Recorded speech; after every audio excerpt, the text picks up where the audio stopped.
আমার কলাখালী হুজুর ছিলেন গড়ডাঙ্গা মাদ্রাসায় চুটকির গুরু। ছোট ছোট চুটকি বলতে মরার আগেও একটা চুটকি পেয়ে গেছে। বাড়ি যাইতেছেন অসুস্থ, তাই যার সময় কয়ে যাচ্ছে যে আমি মনে হয় এবার টেকবো না, এবং ভালো না, যদি মরি যাই তাহলে কবরে তোরা পুরন বাস দিস, চালির বাস, নতুন বাস দিস না। কয়েছে হুজুর দেশে কি বাসের অভাব যে আপনার কবরে পুরন বাস দেবো? এর মধ্যে কি হেকমত?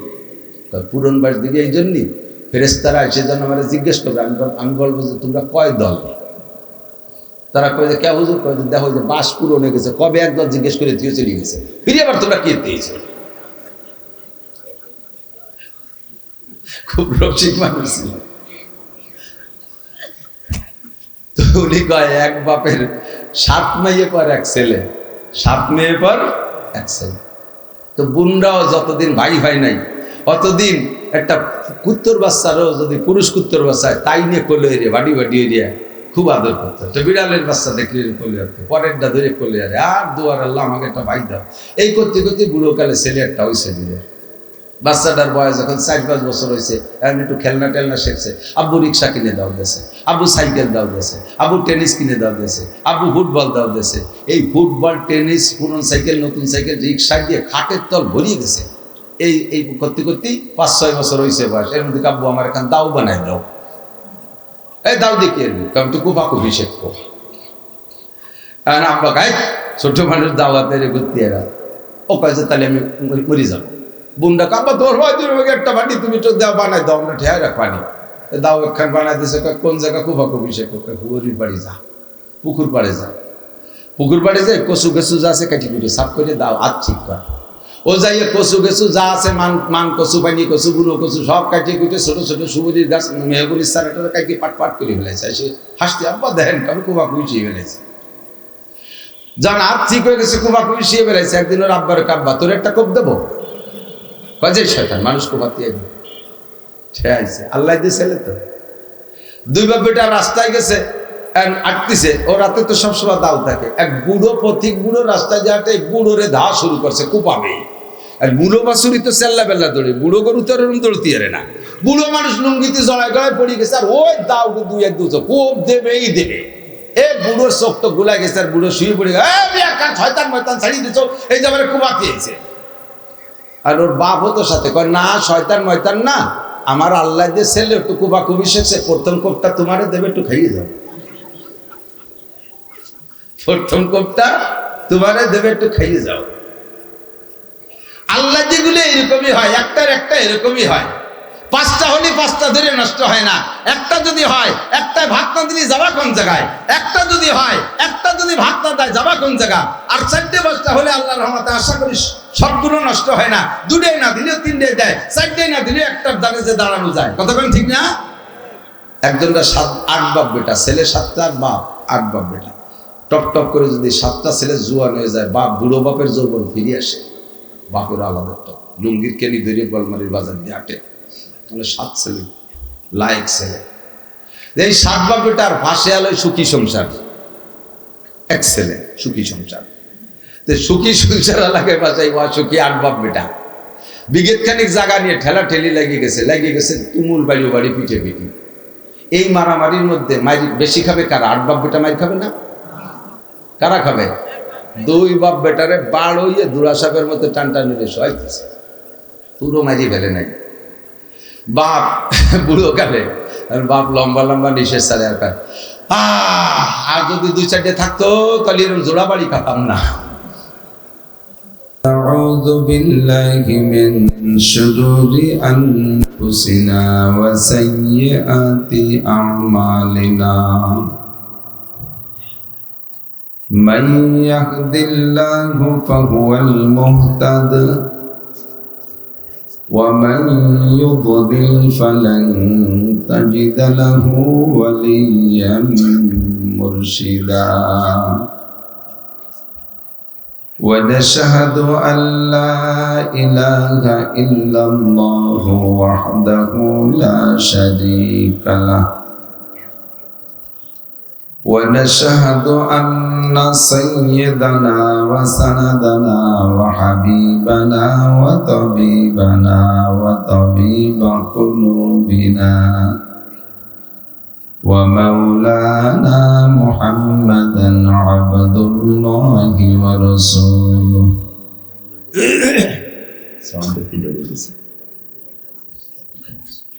صلى الله تعالى عليه وعلى آله وأصحابه وبارك وسلم تسليما كثيرا أما بعد فأعوذ بالله من الشيطان الرجيم بسم الله الرحمن الرحيم قل يا أيها الكافرون لا أعبد ما تعبدون ولا أنتم عابدون ما أعبد ولا أنا عابد ما عبدتم ولا أنتم عابدون ما أعبد لكم دينكم ولي دين وقال محمد رسول الله صلى الله عليه وسلم من تشبه بقوم فهو منهم أو كما قال عليه الصلاة والسلام سبحانك لا علم لنا إلا ما علمتنا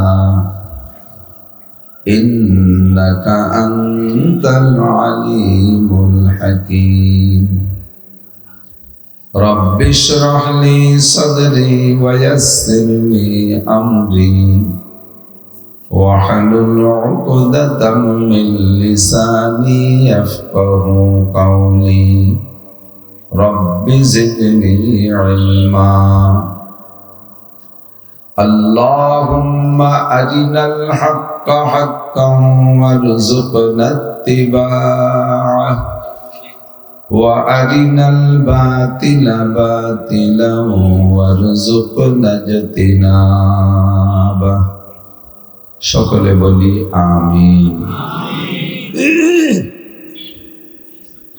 মোহাব্বতের সাথে নবী পাক সাল্লাল্লাহু আলাইহি ওয়াসাল্লামের শানে অন্তর থেকে জবান খুলে একবার দুরূদ ইব্রাহিমী পড়ে নিই আল্লাহুম্মা সাল্লি আলা মুহাম্মাদিন ওয়া আলা আলি মুহাম্মাদ কামা সাল্লাইতা আলা ইব্রাহিম ওয়া আলা আলি ইব্রাহিম إنك حميد مجيد اللهم بارك على محمد وعلى آل محمد كما باركت على إبراهيم وعلى آل إبراهيم إنك حميد مجيد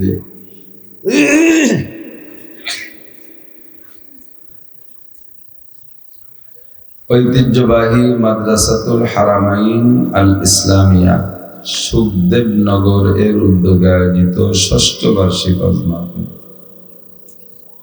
মাহফিলের সম্মানিত সভাপতি জনাব আলহাজ হযরত হাফেজ মাওলানা আব্দুল কুদ্দুস সুলতানী সাহেব হাফিজাহুল্লাহ এতক্ষণ পর্যন্ত বয়ান করেছেন হযরতে উলামায়ে কেরাম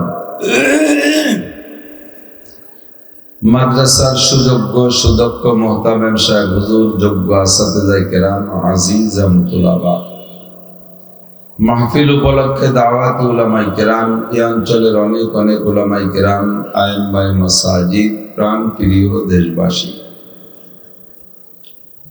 আল্লাহ তাবারাক ওয়া তাআলা শাহী দরবারে আমাদের পক্ষ থেকে পাঠাই অসংখ্য শুকর যেহেতু রব্বুল আলামিন আমাদেরকে 24টি ঘন্টা অসংখ্য নিয়ামত দিয়ে লালন পালন করে যাচ্ছেন, আমাদের হাজারো নাফরমানি করা সত্ত্বেও আল্লাহ পাক রব্বুল আলামিন আমাদের থেকে তার নিয়ামতগুলি বন্ধ করে দিচ্ছেন না, সমস্ত নিয়ামত অব্যাহত রেখেছেন। অসংখ্য নিয়ামতের মধ্য থেকে অন্যতম নিয়ামত হলো আল্লাহ তাআলা আজকে আমাদেরকে হিদায়াতের আশায় গুমরাহির ভয়ে, সওয়াবের আশায় গুনার ভয়ে, জান্নাতের আশায় জাহান্নামের ভয়ে, শিরিক ও কুফর মুক্ত ঈমান গড়ার লক্ষ্যে বেদাত মুক্ত সুন্নতি আমলের প্রশিক্ষণ দেওয়ার জন্য কোরআন সুন্নাহকে সামনে রেখে আল্লাহ তার রাসূল সাল্লাল্লাহু আলাইহি ওয়াসাল্লামের প্রেম ও ভালোবাসা অন্তরে নিয়ে এই অঞ্চলের লাখো মানুষের মধ্য থেকে আমাদেরকে আল্লাহ তাআলা পছন্দ করেছেন, আমরা আসতে সুযোগ পেয়েছি, এজন্য শুকর আদায় করি আলহামদুলিল্লাহ।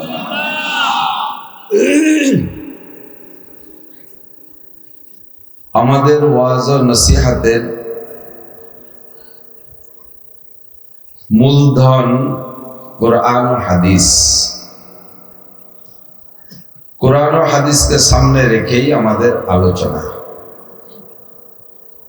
নবী আলাইহিস সালাতু ওয়াস সালাম বিদায় হজের সময় সাহাবায়ে কেরামদেরকে সামনে করে এই কথাই বলেছিলেন, তারাকতু ফীকুম আমরাইন, রেখে গেলাম তোমাদের জন্য দুটো জিনিস, লান তাদিল্লু, আরবিতে বলে নফি তাকিদ বা লান, ভবিষ্যৎ কিয়ামত পর্যন্তকে সামনে রেখে আদেশ বা নিষেধ, বিশেষ করে নিষেধের জন্য গুরুত্বের সাথে যে শব্দ ব্যবহার করা হয় তা হলো লান। লান তাদিল্লু, তোমরা কখনো পথভ্রষ্ট হবে না। কতক্ষণ? মা তামাসসাকতুম বিহিমা, যতক্ষণ পর্যন্ত এই দুইটা দলিল ধরে রাখতে পারবে। দুইটাকে ছেড়ে দিলে তখন তোমরা ধীরে ধীরে গোমরা হতে থাকবে। দুইটার একটি হলো কিতাবুল্লাহ, হাদিসের শব্দে কিতাব আল্লাহ, একটা হলো আল্লাহর কিতাব, একটা বলবেন কি? কিতাবুল্লাহর নাম কি? কোরআন শরীফ। আমরা বলি কি? কোরআন শরীফ। দুই নম্বর ওয়াস সুন্নতি, দ্বিতীয় নম্বর হলো দলিল তোমাদের জন্য আমার সুন্নাত, আমার হাদিস। আল্লাহর কিতাব কোরআনে কারীমকে সামনে রাখলে আর আমার হাদিসকে সামনে রাখলে তোমাদের পথ চলতে কোনো সমস্যা হবে না, তোমরা গোমরা হবে না, পথভ্রষ্ট হবে না, ক্ষতিগ্রস্ত হবে না, বিপদে পড়বে না, অশান্তিতে পড়বে না। ব্যক্তি জীবন, পারিবারিক জীবন, সামাজিক জীবন, অর্থনৈতিক জীবন, রাজনৈতিক জীবন, আন্তর্জাতিক জীবন, মানব জীবনে এই 6টা ভাগে বিভক্ত করা হয়। 6 জীবনেই যদি কোরআন ও হাদিসকে সামনে রাখো তাহলে কখনো বিপদগামী হবে না, কখনো অশান্তিতে ভুগবে না, সব জায়গায় শান্তি পাবা, পথভ্রষ্ট হবে না। একটু বলবো সুবহানাল্লাহ। কত সুন্দর কথা। দুনিয়ায় কত পণ্ডিত চলে গেছে, বহুত বড় বড় জ্ঞানী গুণী বিজ্ঞানী পণ্ডিতরা চলে গেছে, এখনো বহুত বড় বিজ্ঞানীরা আছে যারা নতুন নতুন মুহূর্তের ভিতরে একটা কিছু আবিষ্কার করে ফেলায়, যেই রোগের নাম জীবনে কোনোদিন শুনি নেই, বাপ দাদা 14 গোষ্ঠীর কেউ শুনে নাই। আমেরিকা থেকে জাপান পর্যন্ত পৃথিবীর কেউ যেই রোগের নাম শোনে নাই, সেই রোগ আবিষ্কার হলো, আর সেই রোগের ঔষধও তৈরি করে ফেললো কয়েক মাসের ভিতরে। নাম তার করোনা। রোগের নাম কি? করোনা। আল্লাহ তাআলা কত জ্ঞানী গুণী বিজ্ঞানী মানুষ দুনিয়া দিয়েছেন, কিন্তু কোন একজন জ্ঞানী বা বিজ্ঞানী মহাপণ্ডিতের ব্যক্তিগত এমন কোন নীতি কথা এত বেশি নাই যে একজনের নীতি কথায় সারা দুনিয়ার সমস্ত মানুষ সুন্দরভাবে চলতে পারে। কথা কি বুঝতে পারছি নাকি জানি না। একজন মানুষ এত নীতি কথা বলতে পারে নাই যার একার নীতি কথায় আমেরিকারাও চলতে পারে, তাদেরও সমস্যা হয় না, ভারতেরও চলতে পারে, সমস্যা হয় না, মধ্যপ্রাচ্যের মুসলিম কান্ট্রিরা চলতে পারে ওর একার নীতি কথায়। এরকম কোনো মানুষ নাই যে আমেরিকা থেকে জাপান পর্যন্ত 800 কোটি মানুষ, হাজারো রুচির মানুষ আছে, সমস্ত রুচিবান মানুষের রুচির চাহিদা পূরণ করতে পারে, এরকম নীতি কথা একজন কেউ বলতে পারে নাই। তিনি যিনি বলেছেন তিনি মুহাম্মদুর রাসূলুল্লাহ সাল্লাল্লাহু আলাইহি ওয়াসাল্লাম। একটা মানুষকে সামনে রাখলে তার বাহ্যিক অবস্থা দেখে সেই অনুযায়ী 800 কোটি 800,000 কোটি মানুষও যদি হয়, সকলেই একটা মানুষকে মাপকাঠি হিসেবে সামনে রেখে চললে 800,000 কোটি মানুষও যদি হয়, সকলেই সঠিক পথে চলতে পারবে। কথা বলুন ঠিক কিনা? এই একটা মানুষের নাম মুহাম্মাদুর রাসূলুল্লাহ। আর একটাই গাইডলাইন, একটাই বুক, একটাই পুস্তক, যেই পুস্তকটির নাম হলো কোরআনে কারীম, যার ভিতরে সর্বশ্রেণীর মানুষের দিক নির্দেশনায় ভরপুর। একেবারে জন্ম থেকে নিয়ে মৃত্যু পর্যন্ত, দুনিয়া থেকে নিয়ে আখিরাত পর্যন্ত, সংসার থেকে নিয়ে সংসদ পর্যন্ত কোনো একটা সাবজেক্ট নাই যে যা কোরআনের ভিতরে হয় ডাইরেক্ট নয় ইশারা ইঙ্গিতে তার ভিতরে নেই, এমন কোনো সাবজেক্ট নেই। সবই কোরআনে আছে। বিশ্বাস হয় কিনা? আর এই কোরআনকে বোঝানোর জন্য যেহেতু কোরআন নাজিল করেছেন আল্লাহ, আর আল্লাহ তো দুনিয়া এরকম স্টেজ বানাইয়া প্যান্ডেল বানাইয়া আমাদেরকে মাঝে মাঝে এসে কি ওয়াজ করে যায় নাকি? আল্লাহ কত বক্তার নাম শুনলেন, কোন পোস্টারে কি শুনছেন, মাইকিং শুনছেন, সুখবর সুখবর সুখবর। বলমারি স্টেডিয়ামে আগামী শুক্রবারে স্বয়ং আল্লাহ এসে তফসির করবে, শুনছি নাকি?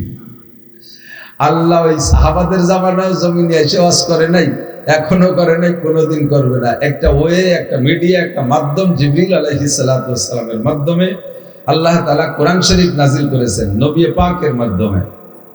নবী যতদিন ছিলেন ব্যাখ্যা বিশ্লেষণ নবী দিয়েছেন, ব্যাখ্যা বিশ্লেষণ নবী দিয়েছেন। তো নবী এই কোরআনকে বোঝানোর জন্য, বিশ্লেষণের জন্য, ব্যাখ্যার জন্য যে কথাগুলো বলেছেন, ওই কথাগুলো সহি, যে কথাগুলো, ওই কথাগুলো হাদিস। আর হুজুরের নিজের জবান থেকে যত কথা বের হয়েছে সব সহি। একটু ভুল ভেঙে দিয়ে যাই, তারপরে আলোচনার দিকে যাই। সহি আর জাল দুটি কথা আছে না হাদিসে? সহি আর জাল হাদিস, সহি হাদিস আর জাল হাদিস। আপনারা জীবন করে শোনেন, জাল মানে কি খেপলা জাল নেই, নকল। জাল মানে নকল। জাল বানান করতে পারেন কেডা? কয়জনে? বাংলায় তো পারবেনই না। বাংলায় যা বলেন, এই জাল শব্দটা বাংলা শব্দ না, ইংরেজিও না। জাল হলো আরবি শব্দ, জিম আইন লাম, জিম আইন জাল। আল জালু করনা বানানা, তার মানে নিজের পক্ষ থেকে কিছু করে দেখানো। সরকার আমারে অনুমতি দিয়েছে একটা ভোট দেওয়ার, নিজের পক্ষ থেকে 5টা ভোট ধরে যে দিয়ে আসলাম, এই 5টাই এলো বানাই দিয়ে ভোট, এই জন্য এর বলে জাল। তো সহিহ হাদিস নবী আলাইহিস সালাতু ওয়াস সালাম থেকে এসে গেলে একটু বলবো, আমার শ্রোতার কোয়ালিটি ভালো মনে হচ্ছে, আপনারা বুঝমান বলে মনে হচ্ছে, এই জন্য একটু কঠিন সাবজেক্ট হাতে নিয়ে ফেলাইছে। এসে গেছে যেহেতু কই বলবো, নবী আলাইহিস সালাতু ওয়াস সালামের জবান থেকে আমলের জন্য যে কথাটা বের হয়েছে ওইটাই হাদিস। এবার এই হাদিস সহি আর জাল কি? হুজুর আলাইহিস সালাতু ওয়াস সালাম যেমন সুন্দর সুন্দর নীতি কথা বলেছেন, এই হাদিসের ভিতরে মিক্সার সৃষ্টি করার জন্য, ভেজাল সৃষ্টি করার জন্য, ধর্মের ভিতরে ভেজাল সৃষ্টি করার জন্য ইসরায়েলিরা, বিশেষ করে ইসরায়েলি মানে ইহুদি, এই ইহুদি পণ্ডিতরা সারা দুনিয়ায় ছড়ানো ছিটানো আগের থেকেই। ওরা তৌরাতের আলেম, ইসলামকে ওরা মানে না, আমার নবীকে মানে না, কোরআন মানে না, হাদিস মানে না। কিন্তু হাজার লক্ষ কোটি মানুষ যখন মেনে নেছে, কাজে এই মানুষকে ইসলামের মধ্যে বিভ্রান্ত সৃষ্টি করার জন্য আর ইসলামের ভিতরে মিক্সার তৈরি করে দেওয়ার জন্য, ধর্মকে বিকৃত করার জন্য ওদের পণ্ডিতরা আরবিতে অনেক সুন্দর সুন্দর কথা, যে কথাগুলো পাবলিকে শুনলে খাইতে বাধ্য, মনে হবে যেন এটাও মুহাম্মদ রাসূলুল্লাহর কথা ছাড়া কোনো সাধারণ মানুষ কইতে পারে। যেমন একটা বলে দিই, আপনারা শুনলে আজীব হয়ে যাবেন। উলামায়ে কেরাম একসময় বলতো, মান আকরামা আলিমান ফাকান্নামা আকরামা 70 নাবিয়্যা ওয়া মান আকরামা মুতাআল্লিমান ফাকান্নামা আকরামা 70 শাহীদা। যদি কোনো ব্যক্তি একজন আলেমকে সম্মান করে, সে যেন 70 জন নবীকে সম্মান করলো। বুঝলি? সুবহানাল্লাহ। এলা জাল হাদিস কইছি তো, সুবহানাল্লাহ।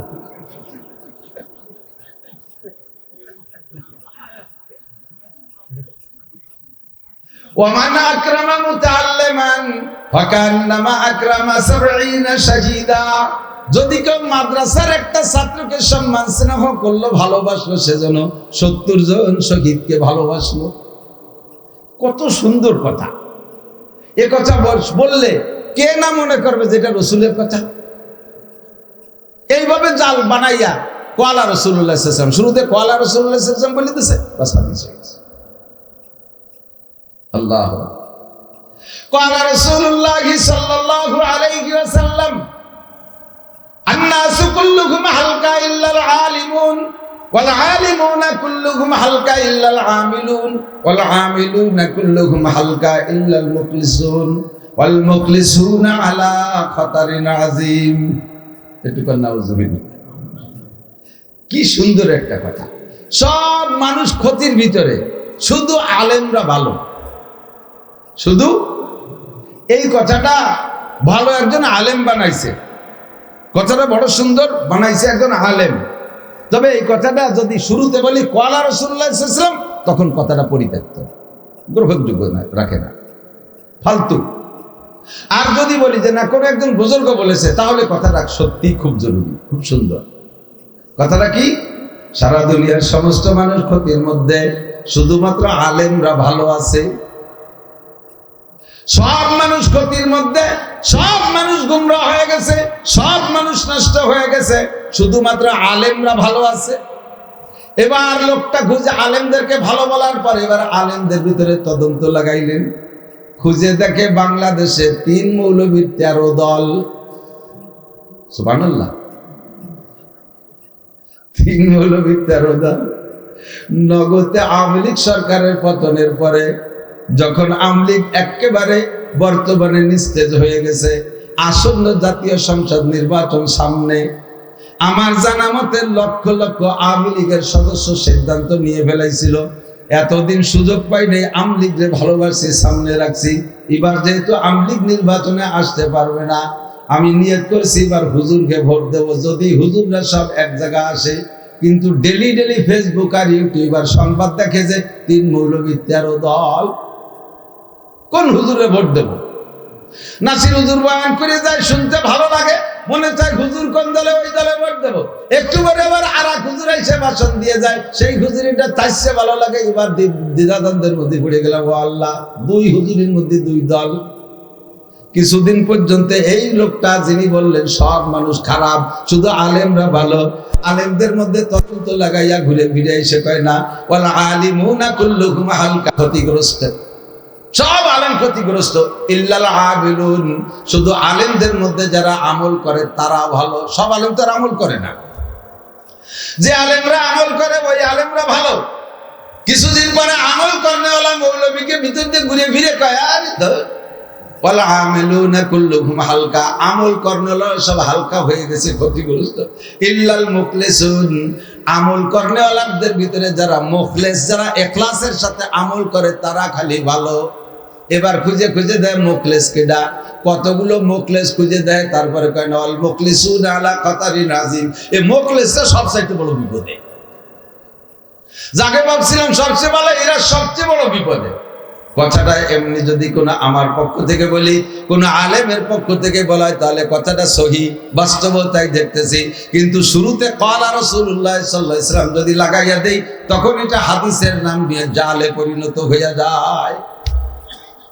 এলো জাল আর সহি, একটু কি বোঝা গেছে? 2 নম্বর হলো শক্তিশালী আর জয়ীফ, আরবিতে বলে জয়ীফ আর কবি। এর পার্থক্যটা একটু বুঝে নেন।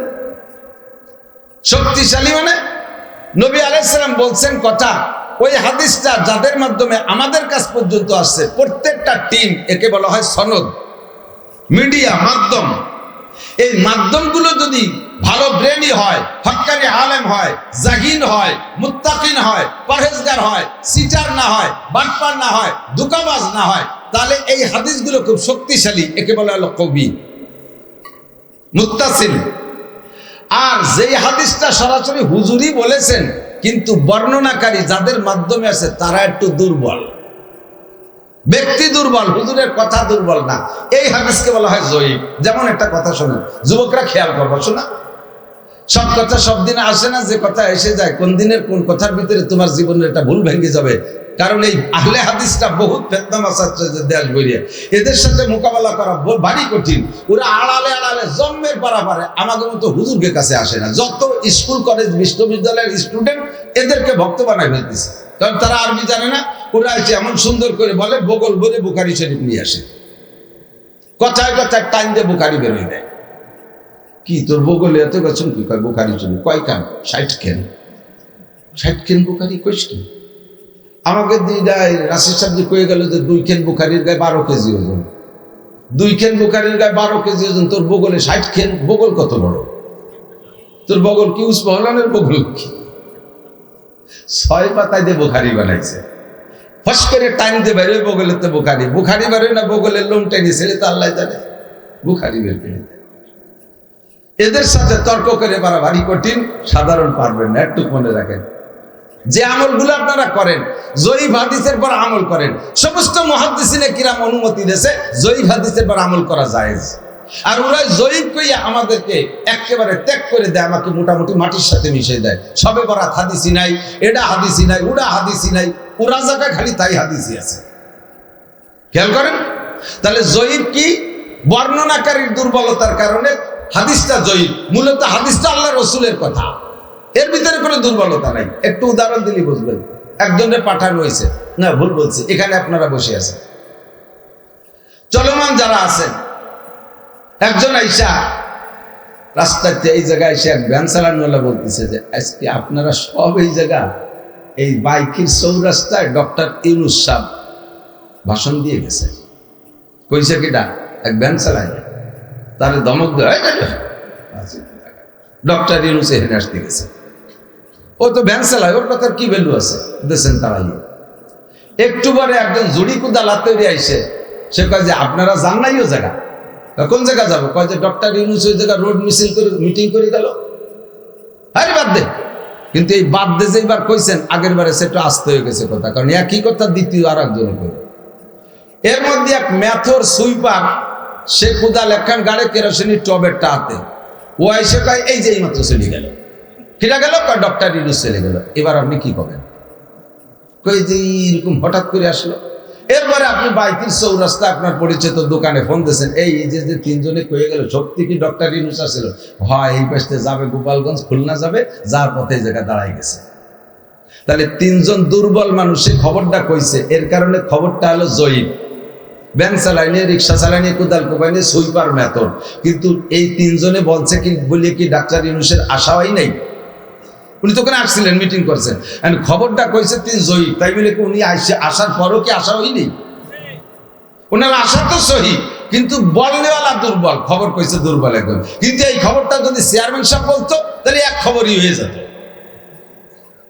চেয়ারম্যান বললে শক্তিশালী হতো, ভ্যান চালানি আর কোদাল কোপাইনি কইছে বলে জয়ীফ। এই হলো জয়ীফ আর শক্তিশালী পার্থক্য, একটু বোঝা গেছে? তো নবী আলাইহিস সালাতু ওয়াস সালাম হাদিস কোরআনকে বোঝানোর জন্য যে কথাগুলো বর্ণনা দিয়েছেন, সেই কথাগুলোর নাম হলো সহিহ। আল্লাহকে মানা যেমন ফরজ, কোরআনকে মানা যেমন ফরজ, রসুলকে মানাও তেমন ফরজ, রসুলের সহিহ হাদিস মানাও এরকম ফরজ। আল্লাহকে অস্বীকার করলে যেমন কাফের হয়, কোরআনকে অস্বীকার করলে কাফের হয়, নবীকে অস্বীকার করলেও কাফের হয়, নবীকে না মানলেও কাফের হয়, নবীর সহিহ হাদিসগুলোকে না মানলেও সে কাফের হয়ে যায়।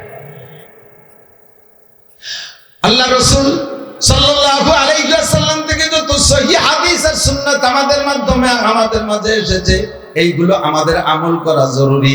বলকে এর পিছনে আল্লাহ পাকের হুকুম আছে, মা তাকুমুর রাসূলু ফাখুযুহু ওয়া মা নাহাকুম আনহু ফান্তাহু।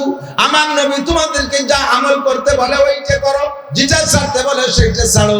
এই দৃষ্টিকোণ থেকে নবী পাকের সমস্ত হাদিসকে আমল করো ফরজের পর্যায়ে পড়ে যায়, কমপক্ষে ওয়াজিবের পর্যায়ে পড়ে যায়। যদি মুনকারে হাদিস, যদি কেউ হাদিসকে ইনকার করে, মুনকারে সুন্নাত, যদি কেউ সুন্নতকে ইনকার করে, অস্বীকার করে, উপহাস করে, ঠাট্টা করে, আর ব্যঙ্গ করে, উপহাস করে, তাহলে ওই লোকটা কাফের হয়ে যায়। আর যদি কেউ সুন্নতকে ব্যঙ্গ করে না, মহব্বত করে, কিন্তু নফসের তাড়নায় শয়তানের ধোঁকায় পড়ে আমল করতে পারে না, কিন্তু সুন্নতকে সুন্নত বলে স্বীকার করে, বিশ্বাস করে, ওই লোকটা কাফের হবে না, আমলকে ছেড়ে দেওয়ার কারণে ফাসেক হবে, কবিরা গুনাহগার। দাড়ি আপনি রাখেন নাই, দাড়িওয়ালাকে যদি ঠাট্টা করেন, একজন দাড়িওয়ালারে দেখেন এই দিন একটু দাড়ি বড় বিপদ হয়ে গেছে। যুবক ছেলে দাড়ি রাখছে, 25 বছরের ছেলে, বিশ্ববিদ্যালয় পড়ে, তার বাপের বয়স 56 বছর, বাপ এখনো দাড়ি রাখে না। বাপ ছেলে রেখে, তোর কি দাড়ি রাখার বয়স হয়েছে? মাথা ছেলেরে দেখে, তোর বাপ আজ সাবালে গেল না, তুই বুড়ো হয়ে গেলি। ওর বাপের দাড়ি জ্বালায়নি বলে সাবালে। 25 বছরের যুবক যদি দাড়ি রাইখে ফেলে, বৌতিও ঠাট্টা করে, গায়ে তোমার আমার বর চাচার মতো দেয়া যাচ্ছে। কলেজের ছেলে যদি দাড়ি রাখে, দাড়ি না রাখাওয়ালারা তারা ঠাট্টা করে। কতক্ষণ কলেজের কোনো ছেলে যদি দাড়ি রেখে ফেলে তারা কি করে ঠাট্টা করে, আমি যা জানি তারা কয় স্যাক খাইছো নাকি। বুড়োরা স্যাক বোঝেন নাকি জানি না, প্রেম করে ফেল করেন না বলে স্যাক কা, আর প্রেম করে ফেল করলে দাড়ি রাখা সুন্নাত, ওই দাড়ির নাম হলো স্যাক সুন্নাত। দাড়ি রাখলে তার নাম স্যাক্কা দাড়ি, দাড়ি রাখলে ঠাট্টা করে, উপহাস করে। আল্লাহ পাক বলেন ফাত্তাকাজতুমুহুম যিকরিয়ান হাত্তা আনসাকুম যিকরি ওয়া কুনতুম মিনহুম তাদহাকুন। সুন্নতের আমল করনে ওয়ালাকে দেখে ঠাট্টা করো, ব্যঙ্গ করো, অট্ট হাসি দাও। টুপি বললে ঠাট্টা করো, পাগড়ি বললে কলেজের ছেলে তারে ঠাট্টা করো।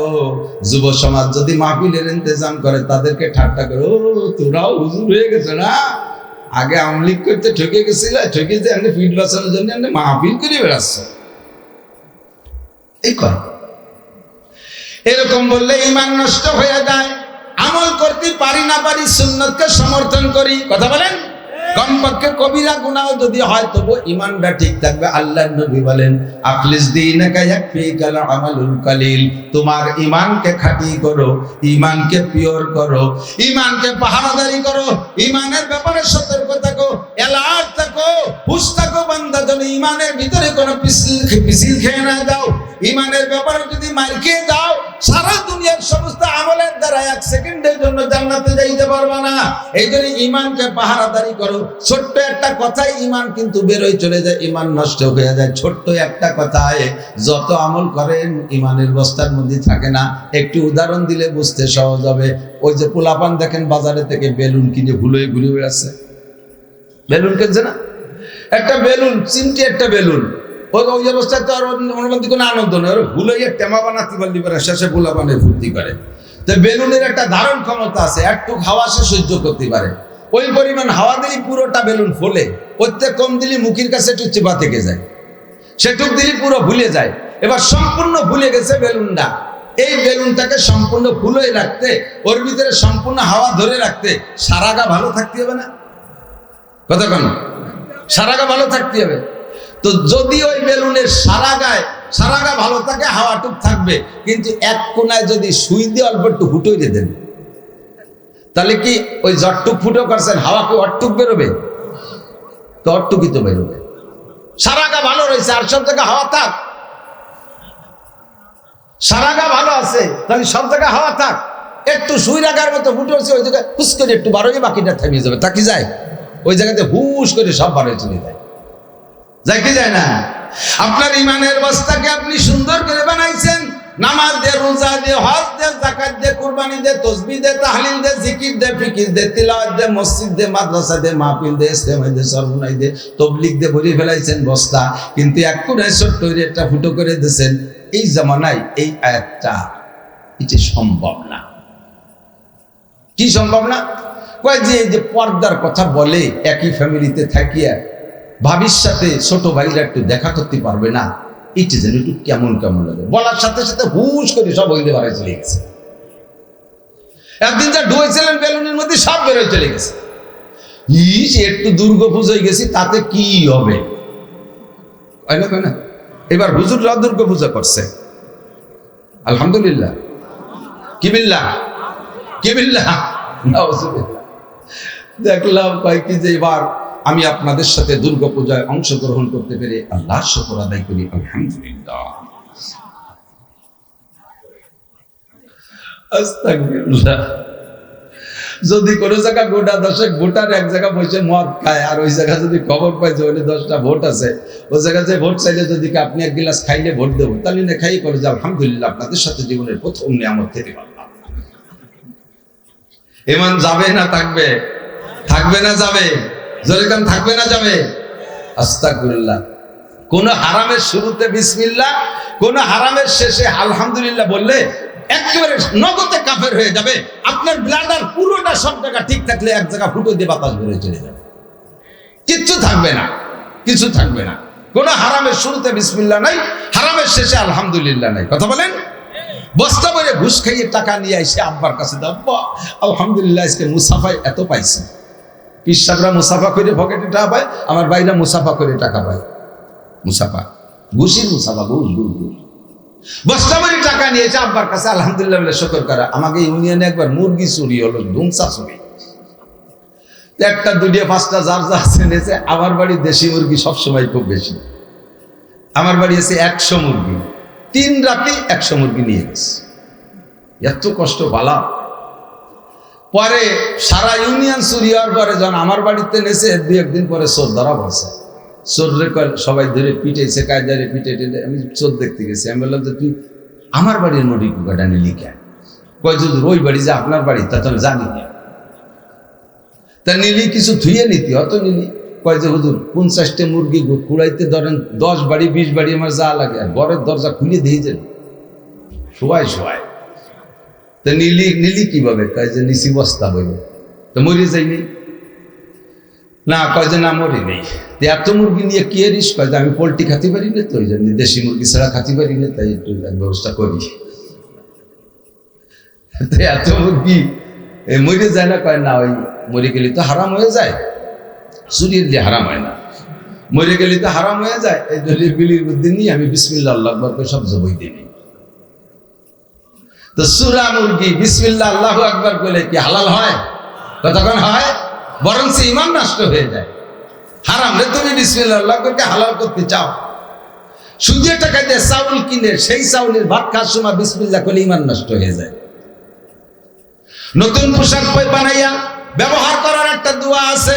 নতুন পোশাক বানাইয়া আলহামদুলিল্লাহিল্লাযী কাসানি মা ওয়ারিয়া বিহি সাওয়াতি ওয়া আতাদাম্মালু ফি হায়াতি। এই দোয়া নতুন পোশাক পরার সময় পোশাক পরিধান করে এই দোয়া পড়া সুন্নাত। কিন্তু সুদ খাওয়ার টাকা দিয়ে পোশাক বানাইয়া, ঘুষ খাওয়ার টাকা দিয়ে পোশাক বানাইয়া, চুরি করার টাকা দিয়ে পোশাক বানাইয়া, ডাকাতি করার টাকা দিয়ে পোশাক বানাইয়া, টোন মারার টাকা, মন মারার টাকা, রাস্তা মারার টাকা, খাল মারার টাকা, ভিজিএফ কার্ড বেঁচে খাওয়ার টাকা, পঙ্গু ভাতা করতে যে টাকা খাওয়া, এগুলো তোমাকে দিক নাই। বয়স্ক ভাতা করতে যে টাকা খাওয়া মেম্বার আমাদের দেশে তো নাই। এই সমস্ত হারাম টাকা দিয়ে পোশাক বানাইয়া সেই পোশাক পরে এই দোয়া পড়লে ইমান নষ্ট হইয়া যায়। আখলিস দীনাকা ইয়াকফিকাল আমালুল কালিল। তোমার ইমানকে খাঁটি করো, অল্প আমলে নাজাতের জন্য যথেষ্ট হইবে। ইমানের সাথে কোনো ভেজাল চলবে? বলেন চলবে? ইমানের সাথে ভেজাল চলবে না, আমলের সাথে ভেজাল চলবে না। আল্লাহ কয় আমা উমিরু ইল্লা লিয়াবুদুল্লাহা মুখলিসিনা লাহুদ্দিন। হে তোমাকে হুকুম করা হয়েছে যে কোনো ইবাদত করবা, ঈমানটাকে যেমন ইখলাস করো আল্লাহর সাথে। আল্লাহ ছাড়া কাউকে মানি, জোরে বলেন মানি। আমাদের সৃষ্টিকর্তাকে, লালনকর্তাকে, পালনকর্তা আল্লাহ, খালেক আমার আল্লাহ, মালিক আমার আল্লাহ, রাজ্জাক আমার আল্লাহ, গফফার আমার আল্লাহ, সত্তার আমার আল্লাহ। কুলিল্লাহুম্মা মালিকাল মুলক। এ জগতের মালিক আমার আল্লাহ। তুতিল মুলকা মান তাশা। যখন যাকে খুশি ক্ষমতা আল্লাহই দান করে। ওয়া তানজিউল মুলকা মিম্মান তাশা। আবার যখন যার থেকে খুশি টপ টপ করে ধম করে টান দিয়ে কেড়ে নিয়ে যায়, অপমান করে তাকে, অপদস্থ করে তাকে হারাইয়া ফেলে। ক্ষমতা কার? একিন রাখেন পড়ি লা ইলাহা ইল্লাল্লাহু মুহাম্মাদুর রাসূলুল্লাহ। ঈমানের সাথে যুবক খেয়াল করো, ঈমানের সাথে যেমন ভেজাল নাই। রুজির মালিক আমার আল্লাহ। বলেন রুজির মালিক? কোন মখলুক আমার রুজি দিতে পারে না। রুজির ভয়তে মখলুক, রুজির ভয়তে মানুষ কত অপরাধ করে। তৎকালীন পাকিস্তান, 2 পাকিস্তান যখন এক ছিল, পূর্ব পাকিস্তান, পশ্চিম পাকিস্তান, তৎকালীন প্রেসিডেন্ট ছিল ফিল্ড মার্শাল আইয়ুব খান। আইয়ুব খান দেখলো মুসলমানদের বাচ্চা কাচ্চা আছে ধ্বংসা হওয়া, প্রোটেকশন খুব ভালো। এই 2 পাকিস্তান মিলিয়ে জায়গা ভারতের চেয়ে কম, যেভাবে পয়দা হচ্ছে জায়গায় দিতে পারবো না, এত মানুষ আমি খাও কে? এই দুশ্চিন্তায় পণ্ডিতের মাথা টাক পড়ি যায় কেন। এখন পাকিস্তানে, পশ্চিম পাকিস্তানের পার্লামেন্টে বৈশা উনি সিদ্ধান্ত নিয়েছে জন্ম নিয়ন্ত্রণ পদ্ধতি করতে হবে, এই প্রোটেকশন কমাতে হবে। যখন আলোচনা উঠাইছে তখন মন্ত্রীরা বললেন এটা যদি শরিয়ত বিরোধী হয় তাহলে মৌলবীরা আন্দোলন করবে, টিকতে পারবেন না। কাজে এটা জায়েজ কি না জায়েজ আগে হুজুরের কাছে শুনিয়ে নেন। কয়তালি এত হুজুরের কাছে শোনা সম্ভব না, তোমরা কও 2 পাকিস্তান মিলে একটা হুজুরের নাম কও, যে এক হুজুর করি সব হুজুর থাকি যায়, সেই হুজুরটা কোন হুজুর? তো সেই কালে 2 পাকিস্তান মিলে একটা হুজুর বের করছে, তিনার নাম মুজাহিদে আজম আল্লামা শামসুল হক ফরিদপুরি রহমাতুল্লাহ আলাইহি, আমাদের ফরিদপুরের কৃতি সন্তান। আইয়ুব খান ঢাকায় আইসা সদস্য শামসুল হক ফরিদপুরিকে ডাকছে, তলব করছে। ডেকে বলছে মৌলভী শামসুল হক मैं बात कंट्रोल करने का इरादा किया আমি জন্ম নিয়ন্ত্রণ করার পদ্ধতি আবিষ্কার করার চেষ্টা করছি অবলম্বন করার আবিষ্কার হয়ে গেছে এখন আমাদের দুই পাকিস্তানের জনগণ বেড়ে যাচ্ছে খুব এত মানুষে খাতি দেবো ভর্তি দেবো সুতি দেবো কোন জায়গায় ডাটের মানুষ এত মানুষ বালিশ পাবে কোন জায়গায় আইব খালের মাথায় সে টাকা পড়ছে কি করা যায় এটা কি জায়েজ না কিভাবে আপনি করবেন ছেলে হোক মেয়ে হোক একটা অথবা দেড়টা অথবা দেড়টা মানে একটা চোখ হয়নি একখানা হাত হয়নি পা হয়নি এক পা সাইড খোলা করা হয়েছে আর একটা পুরো হয়েছে হলো দেড়টা তো একটা দেড়টা অথবা দুটির বেশি নেবো না তাতে কি হবে যে মানুষ কমে যাবে আমার পরিচালনায় সহজ হবে সদর শাহ হুজুর বললেন এটা কোরআনের সম্পূর্ণ খেলাফ আল্লাহর হুকুমের খেলাফ কোন আয়াতে আছে আল্লাহ পাক বলেছেন লা তাকতুলু আওলাদাকুম খাশিয়াতা ইমলাক খাদ্যের ভয়ে অভাবের ভয়ে তুমি সন্তান নষ্ট করো না সন্তান হত্যা করো না লা তাকতুলু আওলাদাকুম খাশিয়াতা ইমলাক নাহনু নারযুকুকুম ওয়া ইয়্যাহুম তোমাদের রুজি আমি দেই তাদের রুজি আমি দেব তাদের রুজি আমি দেব যেমন তোমাদের রুজিও আমি দেই ও ভাই আমরা যারা বেঁচে আছি আমাদের কে খাওয়ায় যারা সন্তান পরবর্তী জেনারেশন আসবে তাদেরকে আমরা খাওয়াবো না আল্লাহ খাওয়াবে তাদেরকে আল্লাহ খাওয়াবে কাজেই তুমি রুজির বইতে সন্তান নষ্ট করো না ভালো করে মনে রাখবেন যে সকল ভাইরা বিশেষ করে সন্তান পেটে আসার পরে যে সকল মা বোনরা সন্তান পেটে আসার পরে এই সন্তানকে মেডিসিন খাইয়া বা কোনোভাবে অষ্টাস করে নষ্ট করে ফেলেন কিয়ামতের ময়দানে সন্তানরা আপনার বিপক্ষে মামলা দেবে ওয়াইদাল মাউউদাতু সুইলাত বিআইয়ি যামবিন কুতিলাত এই সন্তানগুলোকে আল্লাহ পাক বলবেন তোমরা এভাবে হত্যা হয়েছিলে কেন সন্তানরা বলবে আল্লাহ যে অভিযোগ আমরা করব ওই অভিযোগ তুমি করছো আমাদের অভিযোগ আল্লাহ আমি যদি পূর্ণাঙ্গ সন্তান হই দুনিয়ায় যাইতাম আমি মুজাহিদে আদম আল্লামা শামসুল্লাহ ফরিদপুরের মতো হইতাম আমি দেলোয়ার হোসেন সাইদির মতো হইতাম আমি ফজলুল করিম চরমনার পেশাবের মতো হইতাম হাজী শরিয়াতুল্লাহর মতো হইতাম আমি আব্দুল গফফার সাহেবের মতো হইতাম আমার বিশ্বাস আমি হাজার হাজার লক্ষ লক্ষ মানুষকে হিদায়াতের বাণী শুনাইতাম আমার আব্বা মা কেন আমাকে পেটে থাকতে নষ্ট করেছে আব্বা মার বিপক্ষে তোমার কাছে মামলা আল্লাহ এর উপযুক্ত বিচার চাই নবী পাক বলেন সিবাবুল মুসলিমে ফুসুক ওয়া কিতালুহু কুফর এক মুসলমান আর এক মুসলমানকে অকথ্য ভাষায় গালি দেয়া কবিরা গুনাহ তাতে সে ফাসিক হয়ে যায় আর মুসলমানকে যদি হত্যা করে আরে মুসলমানকে যদি হত্যা করে আব্বাই সন্তানকে যদি হত্যা করে মা পেটে থাকা সন্তানকে যদি নষ্ট করে তাহলে ওই মা কাফের হয়ে যায় ওই আব্বা কাফের হয়ে যায় কাজেই তুমি কুফরি গুনাহ নিয়ে জাহান্নামে যাও ফি নারি জাহান্নামা খালিদিনা ফিহা আবাদা ওনাদি অনন্তকালে জাহান্নামে পড়তে থাকে জন্ম নিয়ন্ত্রণ আবিষ্কার করেছে সর্বপ্রথম মিস্টার নমরুদ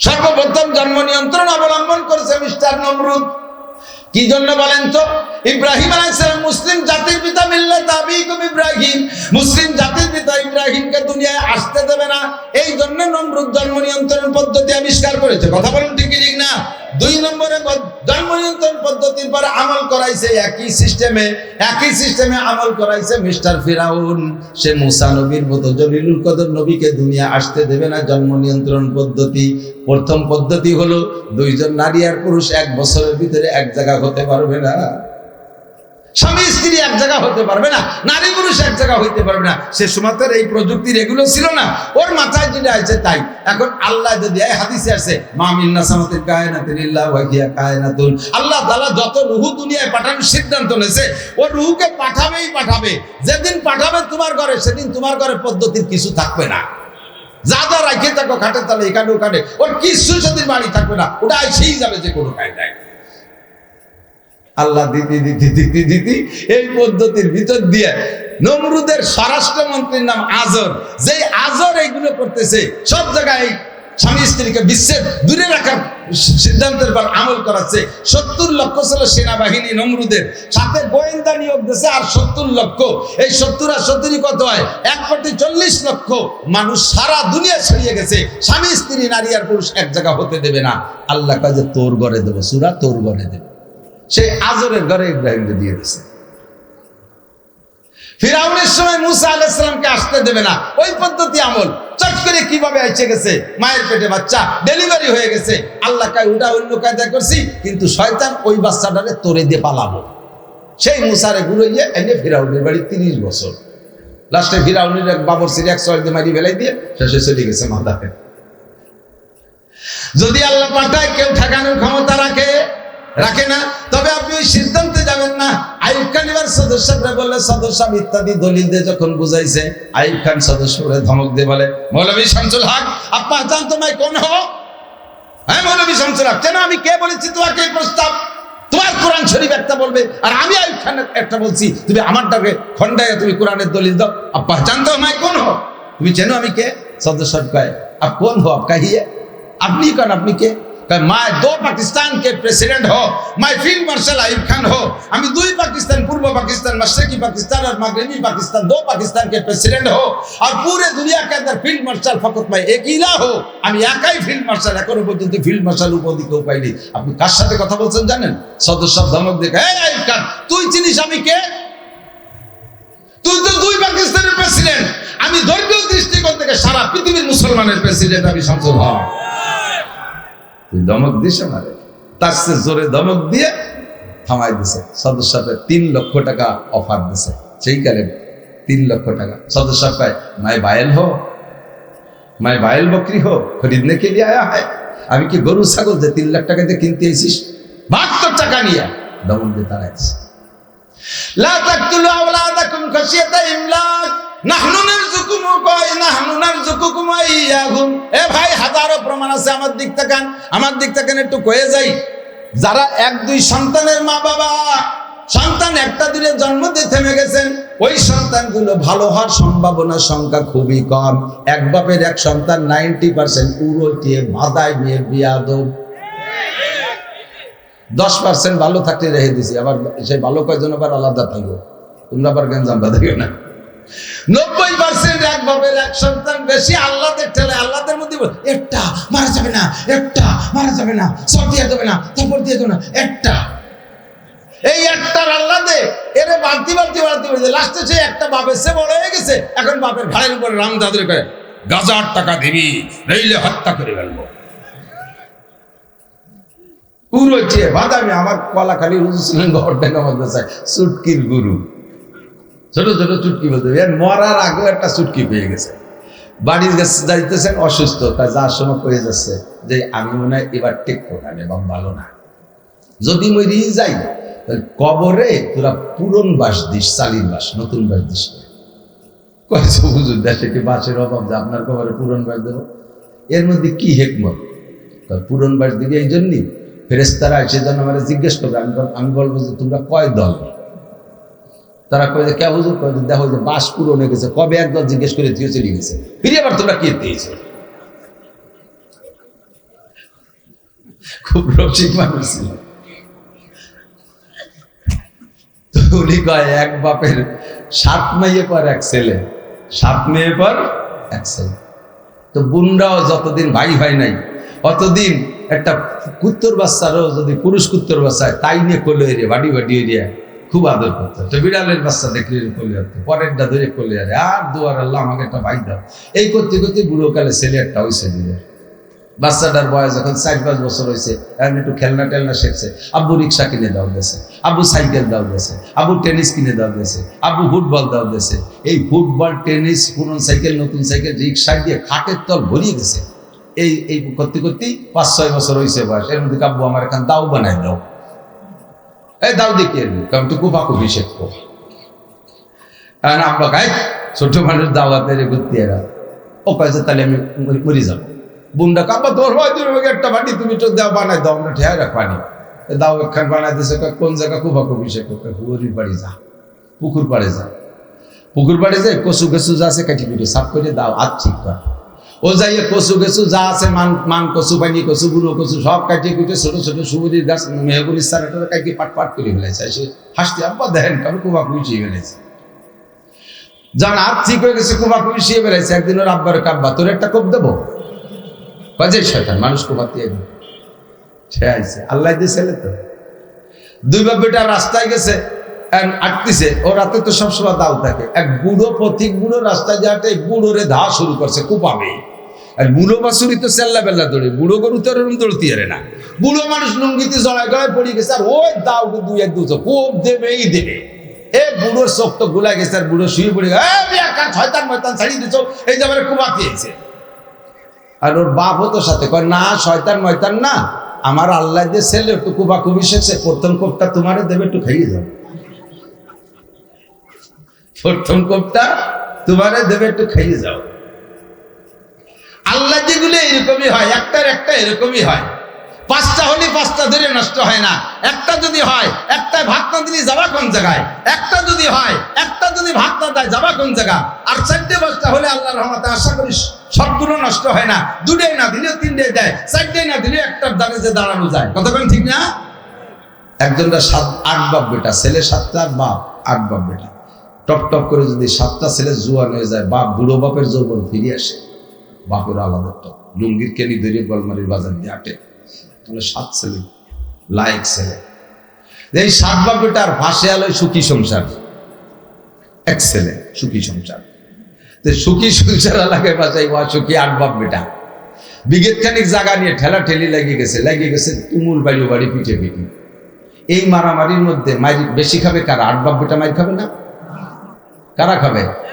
2 বাপ বেটারে বাড় হইয়ে দুরাসাপের মধ্যে টানটা নিয়ে শোয়াইতেছে, পুরো মারি ফেলে নাই। বাপ বুড়ো কালে, আর বাপ লম্বা লম্বা নিঃশ্বাস ছাড়ে আর কার। আর যদি 2-4টে থাকতো তাহলে এরকম জোড়া বাড়ি খাতাম না। এই বছর কোন সময় তোমার পার্সপাতি শেষ, ইঞ্জিন দিয়ে ভক ভক করে কালা দুবো হইবে, আর অসময় বুঝে কাজ হবে না। এই যুবকরা, ওরা বুড়োরা ঠকছে, তোরা ঠকবি না, প্রোটেকশন দিবি। খাওয়ানেওয়ালা কে? বাঁচানোওয়ালা কে? আমার জানা মতে ভ্যান চালাইয়া, রিক্সা চালাইয়া করে, পরে জমিতে খেত কামলা দিয়ে কিষেন দিয়ে 5-7টা ছেলে মেয়েকে গ্রাজুয়েট বানাইছে, ডাক্তার বানাইছে, বড় শিক্ষিত বানাইছে। আর 20 বিঘে জমির মালিক, একটা সন্তানের মালিক। বাপ মরতে যে দেরি, 5 বছরের মধ্যে জমি সব বেচে, এরপরে শ্বশুর বাড়ি সাউডির জমি বেচে, তারপরে নানি সাউডির বাপের বাড়ি যা পাবে তাও যাই কিনে বেঁচে এনেছে। এরপরে ভাই তারা দেশে আমি জিদ্দা যাব, আমি হাওয়া আলাইসালামের ছেলে, হাওয়া আলাইসালামের মা হয়, ওই জায়গা আমি মিরাজ পাবো। যা সুরা বেশি খাইয়ে গেছে সারা দুনিয়া ব্যাস, একটা বেশিরভাগ রুটি বাদাম হয়ে যায়। লা তাকতুলু আওলাদাকুম, আমার নবী বলেন তাযাওয়াজুল ওয়াদুদ আল ওয়ালুদ ফাইন্নী মুকাফিরুম বিকুমুল উমাম। হে যুবক জানাও, বিবাহ করবা মাইয়াটা কেমন খুঁজবা? তাযাওয়াজুল ওয়াদুদ আল ওয়ালুদ, ওরে যেই বংশের মহিলারা বাচ্চা বেশি দেয় সেই বংশের থেকে একটা মেয়ে আনো। গাভী কেনার সময় তুমি গাভী কেনার সময় খোঁজ নাও এই গাভীর বংশ কি বছর বিয়ে নে নাকি। যদি গাভী কেনার সময় বছর বিয়ে নে গাই খুঁজে কেন? আরে গাভীর বাচ্চার চাইতে মানুষের বাচ্চা কোটি কোটি গুণ দামি। তাহলে বিয়ে করার সময় মহিলাটা কেন তুমি ঘন বাচ্চা দিয়েওয়ালা পরিবারের থেকে আনবা না? তুমি কেন খুঁজবা যে ওইটা কি 2 সন্তানের ফ্যামিলি কিনা? ও বাড়ি মানুষ বেশি হলে ডিম ভাগে কম পাবো, মাসকোষ ভাগে কম পাবো। আরে ভাগে কম পাবি না, এখন ছোট আছে শালাশালি, এখন একটু কম পাইস। ধম করে যখন 5টা গ্রাজুয়েট হয়ে যাবে, 5টা বিসিএস ক্যাডার হয়ে বড় বড় অফিসার হবে, তুই একটা দুলো ভাই, তোর কামাই করা লাগবে না, খালি বোনকে বাড়ি দিয়ে শালাকে বাড়িতে ঘুরে ঘুরে খাইয়া পকেট ঘুরে বাড়ি আনতে পারবি। তাযাওয়াজুল ওয়াদুদ আল ওয়ালুদ ছড়ি চলে আইছে অনেক দূর। আমার দিক তাকান, আল্লাহু আকবার। ঈমান রাখবো কার পর? খাওয়ানেওয়ালা কে? পরানেওয়ালা কে? বাঁচানেওয়ালা কে? জমিনের মালিক কে? ক্ষমতা দেয় কে? আবার অপমান করে আবার ফেলাই দিয়ে কেড়ে নেয় কে? এই একিন তৈরি করেন। একিনের জন্য বিশ্বনবী মুহাম্মদ রাসূলুল্লাহকে আল্লাহ পাক রব্বুল আলামিন দুনিয়ায় পাঠিয়েছেন। নবী পাককে আল্লাহ পাক বলেন, আমি সূরা কাফিরুন পড়েছি আপনাদের সামনে। সূরা কাফিরুন শুনবেন না? কষ্ট হয়ে যাচ্ছে, শুনবেন? অজার দিক যাই নেই, একটু এসে গেছে তাই ভূমিকার ভিতরে 2-4 কথা। সূরা কাফিরুন পড়েছি, আর শুরুতে একটা কুল শব্দ আছে। 30 পারা কোরআন শরীফ ঘেটে দেখেন, ওর ভিতরে বহু কিছু আছে, তার ভিতরে কুল শব্দ আছে 332 বার। কুল কয়বার? 332 বার কুল আছে। কুল মানে নারকেলি কুল, আর এই বোম্বাই কুল না। কি বুঝতেছে তা আল্লাহ জানে। কোরআন শরীফে কুল আছে বলে তো কুল কিনে খাই, সেই কুল না। এ কপলাম পেশ কুল মানে বলো, কুল মানে বলো। কুল আউযু বিরাব্বিন নাস, এখানে কুল আছে। কুল আউযু বিরাব্বিল ফালাক, এখানে কুল আছে। কুল হুয়াল্লাহু আহাদ, এখানে কুল আছে। কুল ইয়া আইয়ুহাল কাফিরুন কুল লা ইসতামাতিল ইনসু ওয়াল জিন কুল লাউ কানাল বাহরু মিদাদান লিকালিমাতি রাব্বি কুল হাল ইয়াস্তাবিল লাযিনা ইয়ালামুনা ওয়াল লাযিনা লা ইয়ালামুন। এমন করে 332টা কুল আছে। কুল মানে বলো। পুরো 30 পারা কোরআন শরীফ উম্মতের সামনে তিলাওয়াত করে ব্যাখ্যা বিশ্লেষণ দিয়ে বোঝানোর দায়িত্ব নবী পাককে আল্লাহ দিয়েছেন। নবী পাক তা তিলাওয়াত করে শুনাইছেন। ইউসাব্বিহু লিল্লাহি মা ফিস সামাওয়াতি ওয়া মা ফিল আরদ ওয়া মা ফিল আরদিল মালিকিল কুদ্দুসিল আজিজিল হাকিম। ইউসাব্বিহু লিল্লাহি মা ফিস সামাওয়াতি হুয়াল্লাযী বা'আসা ফিল উম্মি থ্যাংক ইউ হুয়াল্লাযী বা'আসা, অনেক সময় আলহামদুলিল্লাহর মধ্যে মুসাফা হয়। হুয়াল্লাযী বা'আসা ফিল উম্মিয়িনা রাসূলাম মিনহুম ইয়াতলু আলাইহিম আয়াতিহি, ওই আল্লাহ তিনি যিনি তোমাদের মধ্য থেকে একজন রাসূল পাঠিয়েছেন, ইয়াতলু আলাইকুম, যে তোমাদের মধ্যে কোরআন শরীফের আয়াত তিলাওয়াত করবে, ওয়া ইয়াতলু আলাইহিম ওয়া ইউযাক্কিহিম, তাদের চরিত্রের পবিত্রতা পরিচ্ছন্নতার তা বয়ান করবে, তাদেরকে ইসলাহে বাতিন করবে, আধ্যাত্মিক চিকিৎসা করবে, ওয়া ইউযাক্কিহিম ওয়া ইউআল্লিমুহুমুল কিতাব ওয়াল হিকমা, আল্লাহর কিতাব শিখাবে আর হিকমতের কৌশল শিখাবে। নবী পাক পুরো 30 পারা কোরআন শরীফ আমাদের তিলাওয়াত করে শোনায় গেছেন। যদি আমরা ছিলাম না, আমাদের ভাইরা ছিলেন সাহাবায়ে কেরাম, তাদের মাধ্যমে আমরা পেয়েছি। আর এই কোরআন শরীফের ব্যাখ্যা বিশ্লেষণও দিয়েছে। পুরো 30 পারা কোরআন শরীফই বয়ান করবেন আর তিলাওয়াত করবেন, কোনটা বাদ দেবেন না। তারপরে এই 30 পারা কোরআন শরীফের ভিতরে থেকে ইম্পর্টেন্ট, ভেরি ভেরি ইম্পর্টেন্ট যে কথাগুলো, ওই কথাগুলো বলার জন্য আল্লাহ আলাদা করে আদেশ দিয়েছেন। দোস্ত, এই কথাগুলো কিন্তু অত্যন্ত গুরুত্বপূর্ণ, এগুলো তুমি অবশ্যই বলো। যেমন কুল আউযু বিরাব্বিন নাস, পানা চাও বলো, কুল বলো আউযু বিরাব্বিন নাস, আমি পানা চাই রব্বিন নাস, মানব জাতির রবের কাছে। কুল আউযু বিরাব্বিল ফালাক, আসমানের মালিকের কাছে আমি পানা চাই। কুল হুয়াল্লাহু আহাদ, এই কথাটা খুব ইম্পর্টেন্ট, বলো হুয়াল্লাহু আহাদ। এ ভাই বলেন আল্লাহ কয়জন? একটু আঙ্গুল দেখায় বলবেন কয়জন? পরের মুখে বলেন কুল হুয়াল্লাহু আহাদ আল্লাহুস সামাদ লাম ইয়ালিদ ওয়া লাম ইউলাদ ওয়া লাম ইয়াকুল লাহু কুফুয়ান আহাদ। আমার আল্লাহ একক, আমার আল্লাহ ওয়া মুখাপেক্ষী। আল্লাহকে কাছে ঠেকা ঠেকা। অন্য আর যত জাতি আছে তারা যাদের উপাসনা করে তারা উপাসকদের কাছে ঠেকা। কথা কর ঠেকা। বছরের শেষ হতে রং উঠিয়ে যায়, ভগবানের রং উঠিয়ে গেছে, শেষে মিস্ত্রিদের রং দিয়ে আল্লাহ কাছে তোর ভগবানের রং ওঠে, আমারও রং আছে, কিন্তু আমার রং ওঠে না। কোরআন শরীফের ভিতরে আল্লাহর রং আছে, সিবগাতাল্লাহি মান আহসান মিনাল্লাহি সিবগা, আমার আল্লাহর রং আছে। আল্লাহর রঙের চাইতে পৃথিবীতে আর কোনো ভালো রং হইতে পারে না। তোমরা যাদের ইবাদত করো তাদের রং বছরের শেষে উঠে যায়, আমার রং কোনোদিন ওঠে না। তোমরা যাদের ইবাদত বন্দেগী করো বছরের শেষে হাত পা দুর্বল হয়ে যায়, 3 দিক দিয়ে বাঁশ বাঁধাইয়া পিছন দিয়ে একটা ডুই দিয়ে দাঁড় করে রাখা লাগে। আমি আল্লাহ কোনোদিন দুর্বল হই না, আমি আল্লাহ কাহারো কাছে ঠেকা না, আমারে বাঁশ বাঁধায় বাইন্ধে রাখা লাগে না, আমারে কোনো মিস্ত্রিদের রং দেওয়া লাগে না। লাম ইয়ালিদ ওয়া লাম ইউলাদ, আমি জন্ম নেইও না, জন্ম দেইও না। কথা বলেন ঠিক? এই কথাটা জরুরি কি না? কথা বলেন। এই জন্য আল্লাহ কুল, এই কথাটা উম্মতরে বলে দাও, যারা শিরিক করে তাদেরকে বলে দাও কুল হুয়াল্লাহু আহাদ। একটু পরে যে কুল ইয়া আইয়ুহাল কাফিরুন, হে নবী তুমি কাফেরদেরকে বলে দাও ইয়া আইয়ুহাল কাফিরুন লা আ'বুদু মা তা'বুদুন। এই আয়াতের ব্যাখ্যা দিতে যে টুকরার থেকে আমাকে একটা লম্বা শানে নজুল বলতে হবে। যদি অধৈর্য না হন বলবো, আর যদি অধৈর্য হন তাহলে হিনতে শুরু করি। শানে নজুলটাই খুব ইম্পর্টেন্ট, বলবো বুঝতে সহজ হবে। নবী পাক নবী হওয়ার পরে আল্লাহ হুকুম করলেন ইয়া আইয়ুহার রাসূলু বাল্লিগ মা উনজিলা ইলাইকা মির রাব্বিক, হে রাসূল আপনি উম্মতের কাছে আপনার রবের পক্ষ থেকে প্রেরিত সব কথা পৌঁছাইয়া দেন। একটা কথা গোপন রাখবেন না, কোন নেতার ভয়তে কোনো কথা গোপন রাখবেন না, আর লজ্জার খাতিরে কোনো মেয়েরই মাসালা আপনার মেয়ের কাছে বলতে গোপন রাখবেন না। ফা ইল্লাম তাফআল ফামা বাল্লাগতা রিসালাতা, লজ্জায় যদি কোনো মাসালা গোপন রাখেন আর নেতাদের ভয়তে যদি কোনো কথা গোপন রাখেন, হাসরের মাঠে আমার কাঠগড়ায় দাঁড়াইয়া জবাব দেওয়া লাগবে, আপনি প্রমাণিত হবেন। ফামা বাল্লাগতা রিসালাতা, নবুয়তের দায়িত্ব সঠিকভাবে পালন করেন নাই, প্রমাণিত হবে। যেই ময়দানে সবচেয়ে সম্মান হবে আপনার, সেই ময়দানে আপনি কাঠগড়ার আসামি হয়ে যাবেন, শুধুমাত্র সঠিক তাবলীগ না করার কারণে। নবী পাক বললেন আল্লাহ তাবলীগ তো করব, শুরু করব কোন জায়গা থেকে? বলমারীর থেকে না গোপালগঞ্জের থেকে, কাকরালির থেকে না রায়বান্ডের থেকে, নিজামুদ্দিনের থেকে না মক্কা মদিনার থেকে? কার্যক্রম শুরু করব কোন জায়গাটা? মার্কাজ তো হইতে হয়। আল্লাহ পাক বললেন আনজির আশিরাতাকাল আকরাবিন, অন্য কোথাও আগে যাইও না, আগে ঘরের মধ্যে তাবলীগ করো। আনজির আশিরাতাকাল আকরাবিন, তোমার নিকটে যারা তাদেরকে আগে বাস করো, আগে তোমার চাচাকে বলো, আগে তোমার চাচাদেরকে বলো, চাচতো ভাইদেরকে বলো। তোমার এই মক্কা শহরের নেতাগোতা যারা আছে, আবু জাহেল, আবু লাহাব, উতবা, সাইবা, ওয়ালিদ ইবনে মুগিরা, আবু সুফিয়ান, ওমর, উসমান, আলী, তালহা, জুবাইর, বিলাল, আম্মার, সুহাইব, এই সাহাবায়ে কেরাম যারা তোমার বাড়ির পাশে, এদেরকে আগে তাবলীগ করো। কারণ হলো বাড়ির কাছের মানুষ যদি আগে তোমার কথা না খায়, বাহিরের লোক তোমার কাছে আসলে বাড়ির কাছের মানুষ তোমার বিপক্ষে ষড়যন্ত্র করবে, তোমার সম্পর্কে সমালোচনা করবে, তারা তোমারে খাবে না। আমার দিক তাকান, আপনারা আমার বাড়ি ওয়াজের দাওয়াত দিতে যান রমজান মাসে, আমি রমজান মাসের 1, 2, 3 এই 3 দিন সারা বছরের ওয়াজের দাওয়াত রাখি। আপনারা আমার এলাকায় যাইয়া চার দোকানে বইছেন বা কোনো দোকানপাটে বইছেন, জিজ্ঞেস করবে আমার ভাই বিরাদাররা কোথায় আসছেন, কি জন্য আসছেন, আপনারা বলবেন যে মাওলানা নাসির সাহেবকে আমরা ওয়াজের দাওয়াত দিতে আসি।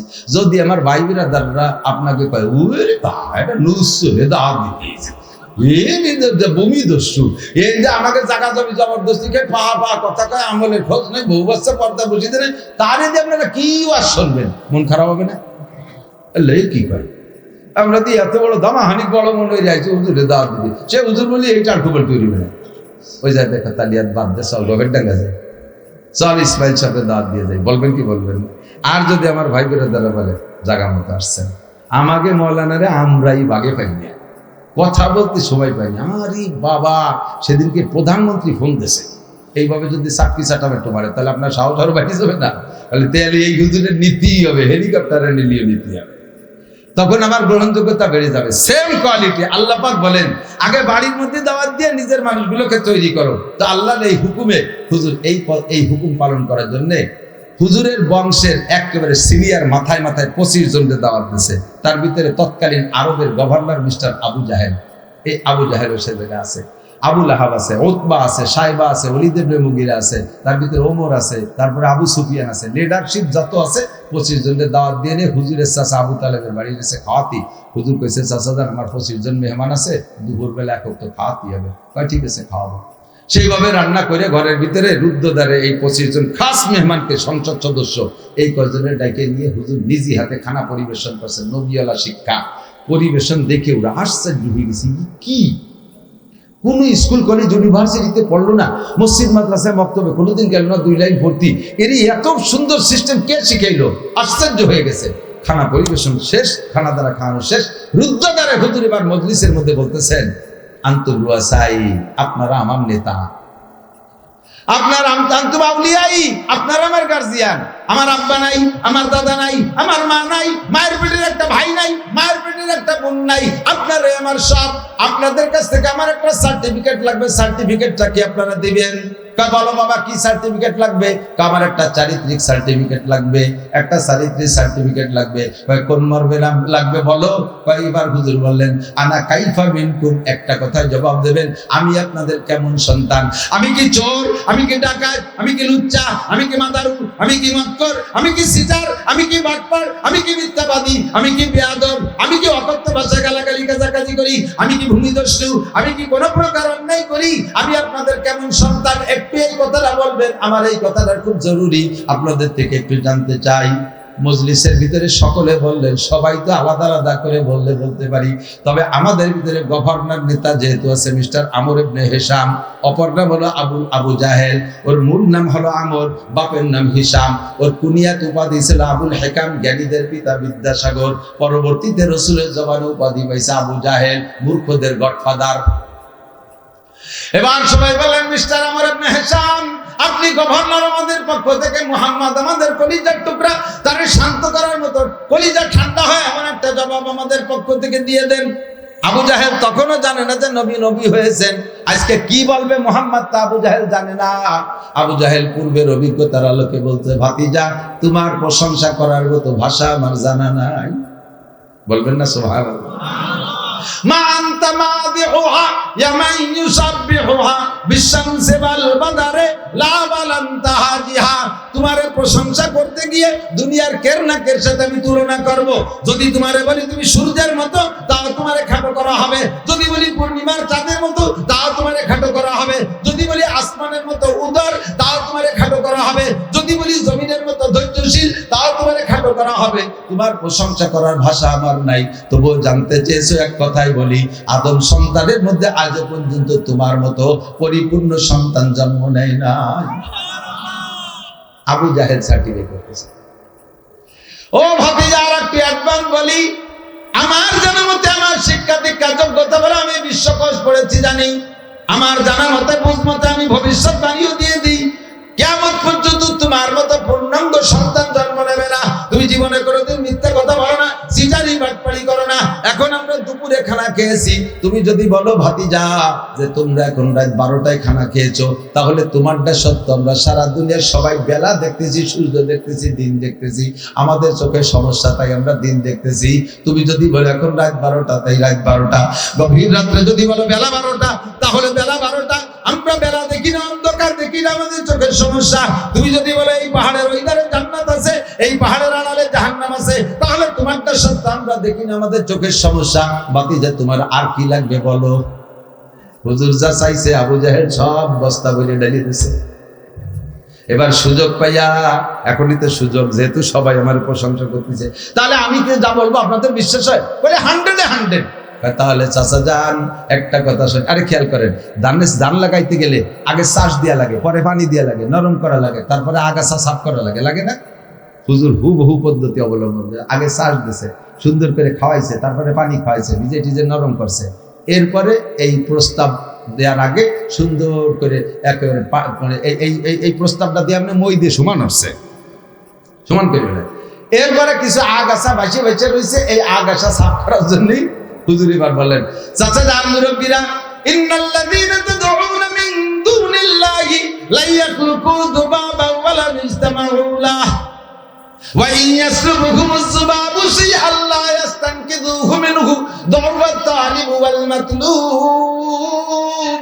হে আমার মুরব্বীরা, আপনারা যাদের উপাসনা করেন, যাদের ইবাদত করেন, কাবা ঘরের মধ্যে রেখে লাত উজ্জা মানাত আর হুবল 360টি মূর্তির পূজা করেন, আপনারা সবাই যার পূজা পাঠ করেন, ইবাদত করেন, লা ইয়াখলুকু যুবাবান, তারা কিন্তু একটা মাছিও বানাইতে পারে না। কতক্ষণ? যাদের ইবাদত করেন তারা একটা মাছিও বানাইতে পারে না। শুধু মাছি বানাইতে পারে না তা না, মশা মাছিতে যদি তাদের অঙ্গ প্রত্যঙ্গ খুলে নিয়ে যায়, তাদের সামনে যে খাবার দেন, আপনারা ভোগ দেন আর ইত্যাদি মিষ্টি টিষ্টি দেনে যদি মাছি পিখাইয়ে ফেলে, কোনো একটা মাছি খেদানোর ক্ষমতাও তাদের নাই। কোনোদিন তারা কতি বললো না, ও মাছি এখন আমরা বিসমিল্লাহ করি, তোরা আগে খাইস কিয়া? কতি পারে? পারে তো না, পারেই না।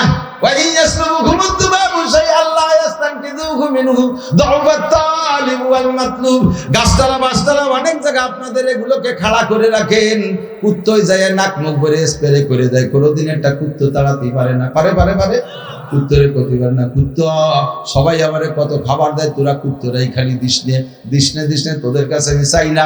মানুষের সামনে অপমান করে নাক মুখ ভরে মুতে দিস কেন? যদি মুক্তি হয় তাহলে রাতের বেলা আসিস, মানুষের সামনে অপমানটা করিস না, এমন কথাটা কোনোদিন কুত্তরে কইতে পারে না। ও চাচা যান যাওফাত আলিবু আল মাকতুব, আল্লাহ কয় তোমরা যারা তাদের কাছে চাও তোমরাও দুর্বল, যার কাছে চাও তারাও দুর্বল, কেউ কিছু করার ক্ষমতা রাখে না। কাজেই একটাই মাত্র একই ব্যক্তি আছে, যেই ব্যক্তির ক্ষমতার শেষ নাই, ওই সব কিছুকে ছেড়ে দিয়ে, আগাছা সাফ করে সব কিছুকে ছেড়ে দিয়ে আমার প্রতি যদি বিশ্বাস থাকে, কুলু লা ইলাহা ইল্লাল্লাহ মুহাম্মাদুর রাসূলুল্লাহ কলেমাটা পড়েন, আল্লাহ ছাড়া মাবুদ নাই, দেব দেবী কিছুই না, আমি মুহাম্মাদুর রাসূলুল্লাহ আপনাদের শেষকালের নবী, আমি আপনাদের পথ প্রদর্শক, কথাটা মেনে নেন। প্রস্তাব দেওয়ার সাথে সাথে রিঅ্যাকশন শুরু হয়ে গেছে। সর্বপ্রথম রিঅ্যাকশন হুজুরের একেবারে আপন চাচা, হুজুরের চাচারা অনেকেই সৎ চাচা ছিলেন, সৎ চাচা, হুজুরের দাদার 4-5টা বিয়ে ছিল, মেলা সন্তান, তার ভিতরে হুজুরের আপন চাচা আবুল আহাব, সেই যেই আবুল আহাব হুজুরের জন্মের পর খুশি হইয়া আঙ্গুলের ইশারা দিয়ে তার বান্দি সুহাইবাকে আজাদ করে দিয়েছিল, সেই আবুল আহাব সর্বপ্রথম কয়, তাব্বাল্লাকা ইয়া খাসিস আলিহাযা জামাতানা, ধ্বংস হয়ে যা মুহাম্মদ, তুই আমাকে এই জন্য দেখি ঢুকে নিয়েছিস, আর দুপুরবেলা খাইয়ে পানপট্টি দিয়ে এই করতে জন্য নিয়েছিস, তুই শেষ হয়ে যা, ধ্বংস হয়ে যা। বলেই হুজুরের মুখের পর থুক মেরে দিয়েছে। হুজুর মুখ খান মুছে, মুখ বেজার হয়ে বসে গেছে। বলার সাথে সাথে ওই 25 জন গালাগালি করতে করতে থুক মারতে মারতে বলে চলে গেছে। হুজুর বেজার। এখন হুজুরকে তো আল্লাহ খুশি করতে হবে, আল্লাহর দাওয়াত দিতে যায়, মার খেয়েছে। সাথে সাথে জিবরিল এসে হুজুরের কাছে একটা সূরা নাজিল করে দিলেন। সূরাটার নাম সূরা লাহাব। এই আবু লাহাব বিয়াদবি করছে, এই জন্য ওর নামে সূরা।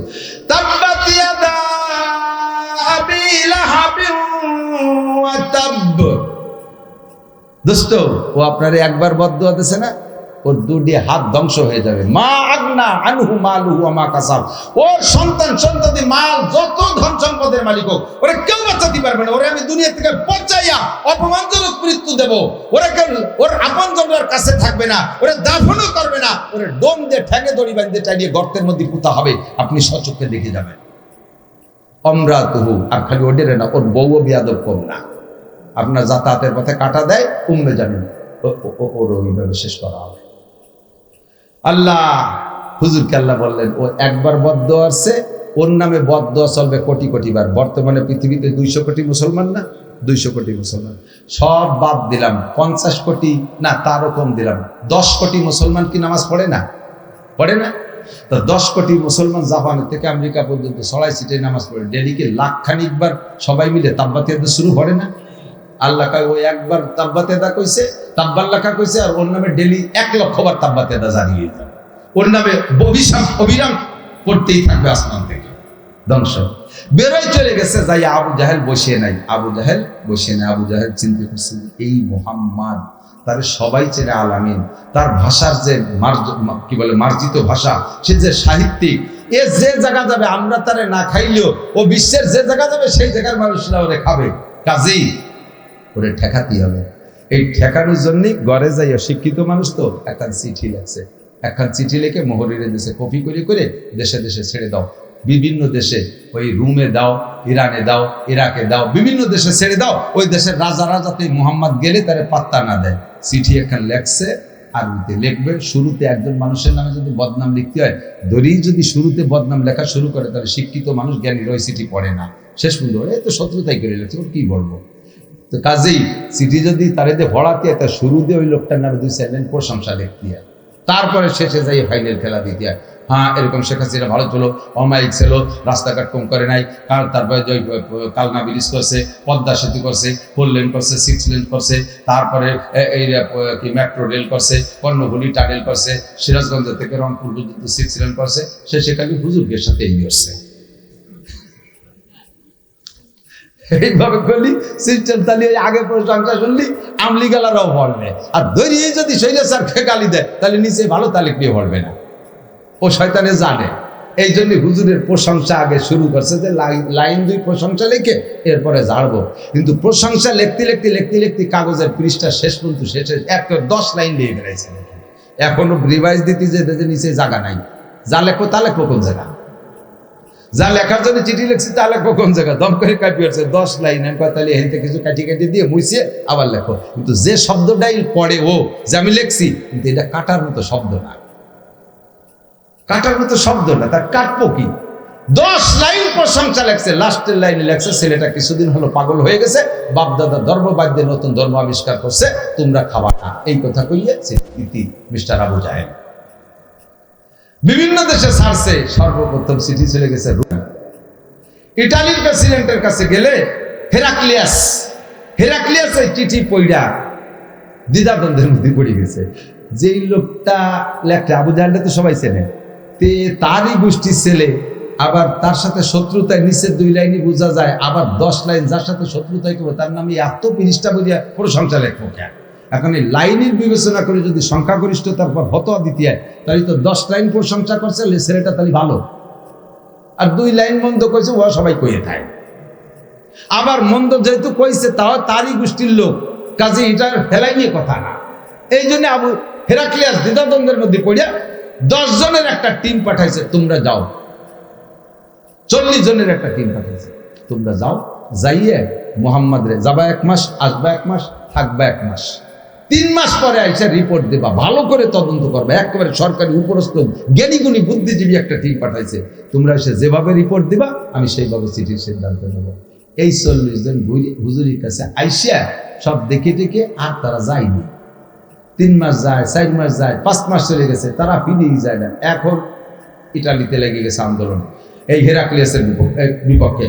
যাদের লোক পাঠাইছে তারা, হ্যাঁ তুমি হেরাক্লিয়াস, হ্যাঁ করছো এই করছো স্বৈরাচার, তুমি জালেম, তুমি আমাদের সন্তানদেরকে বুঝিয়েছি না, যেই মুহাম্মাদের গোষ্ঠীর আবু জাহেল সেই পাঠাইছে চিঠি, তুমি কি বলে এই সেই সন্ত্রাসের কাছে মুহাম্মাদের কাছে পাঠাইছো, আমাদের 40 জন আইনি দাও, তারে মারি ফেলেছে, এই 40 জনকে মুহাম্মদ তার লোকদের মারি ফেলেছে, আইনি দাও।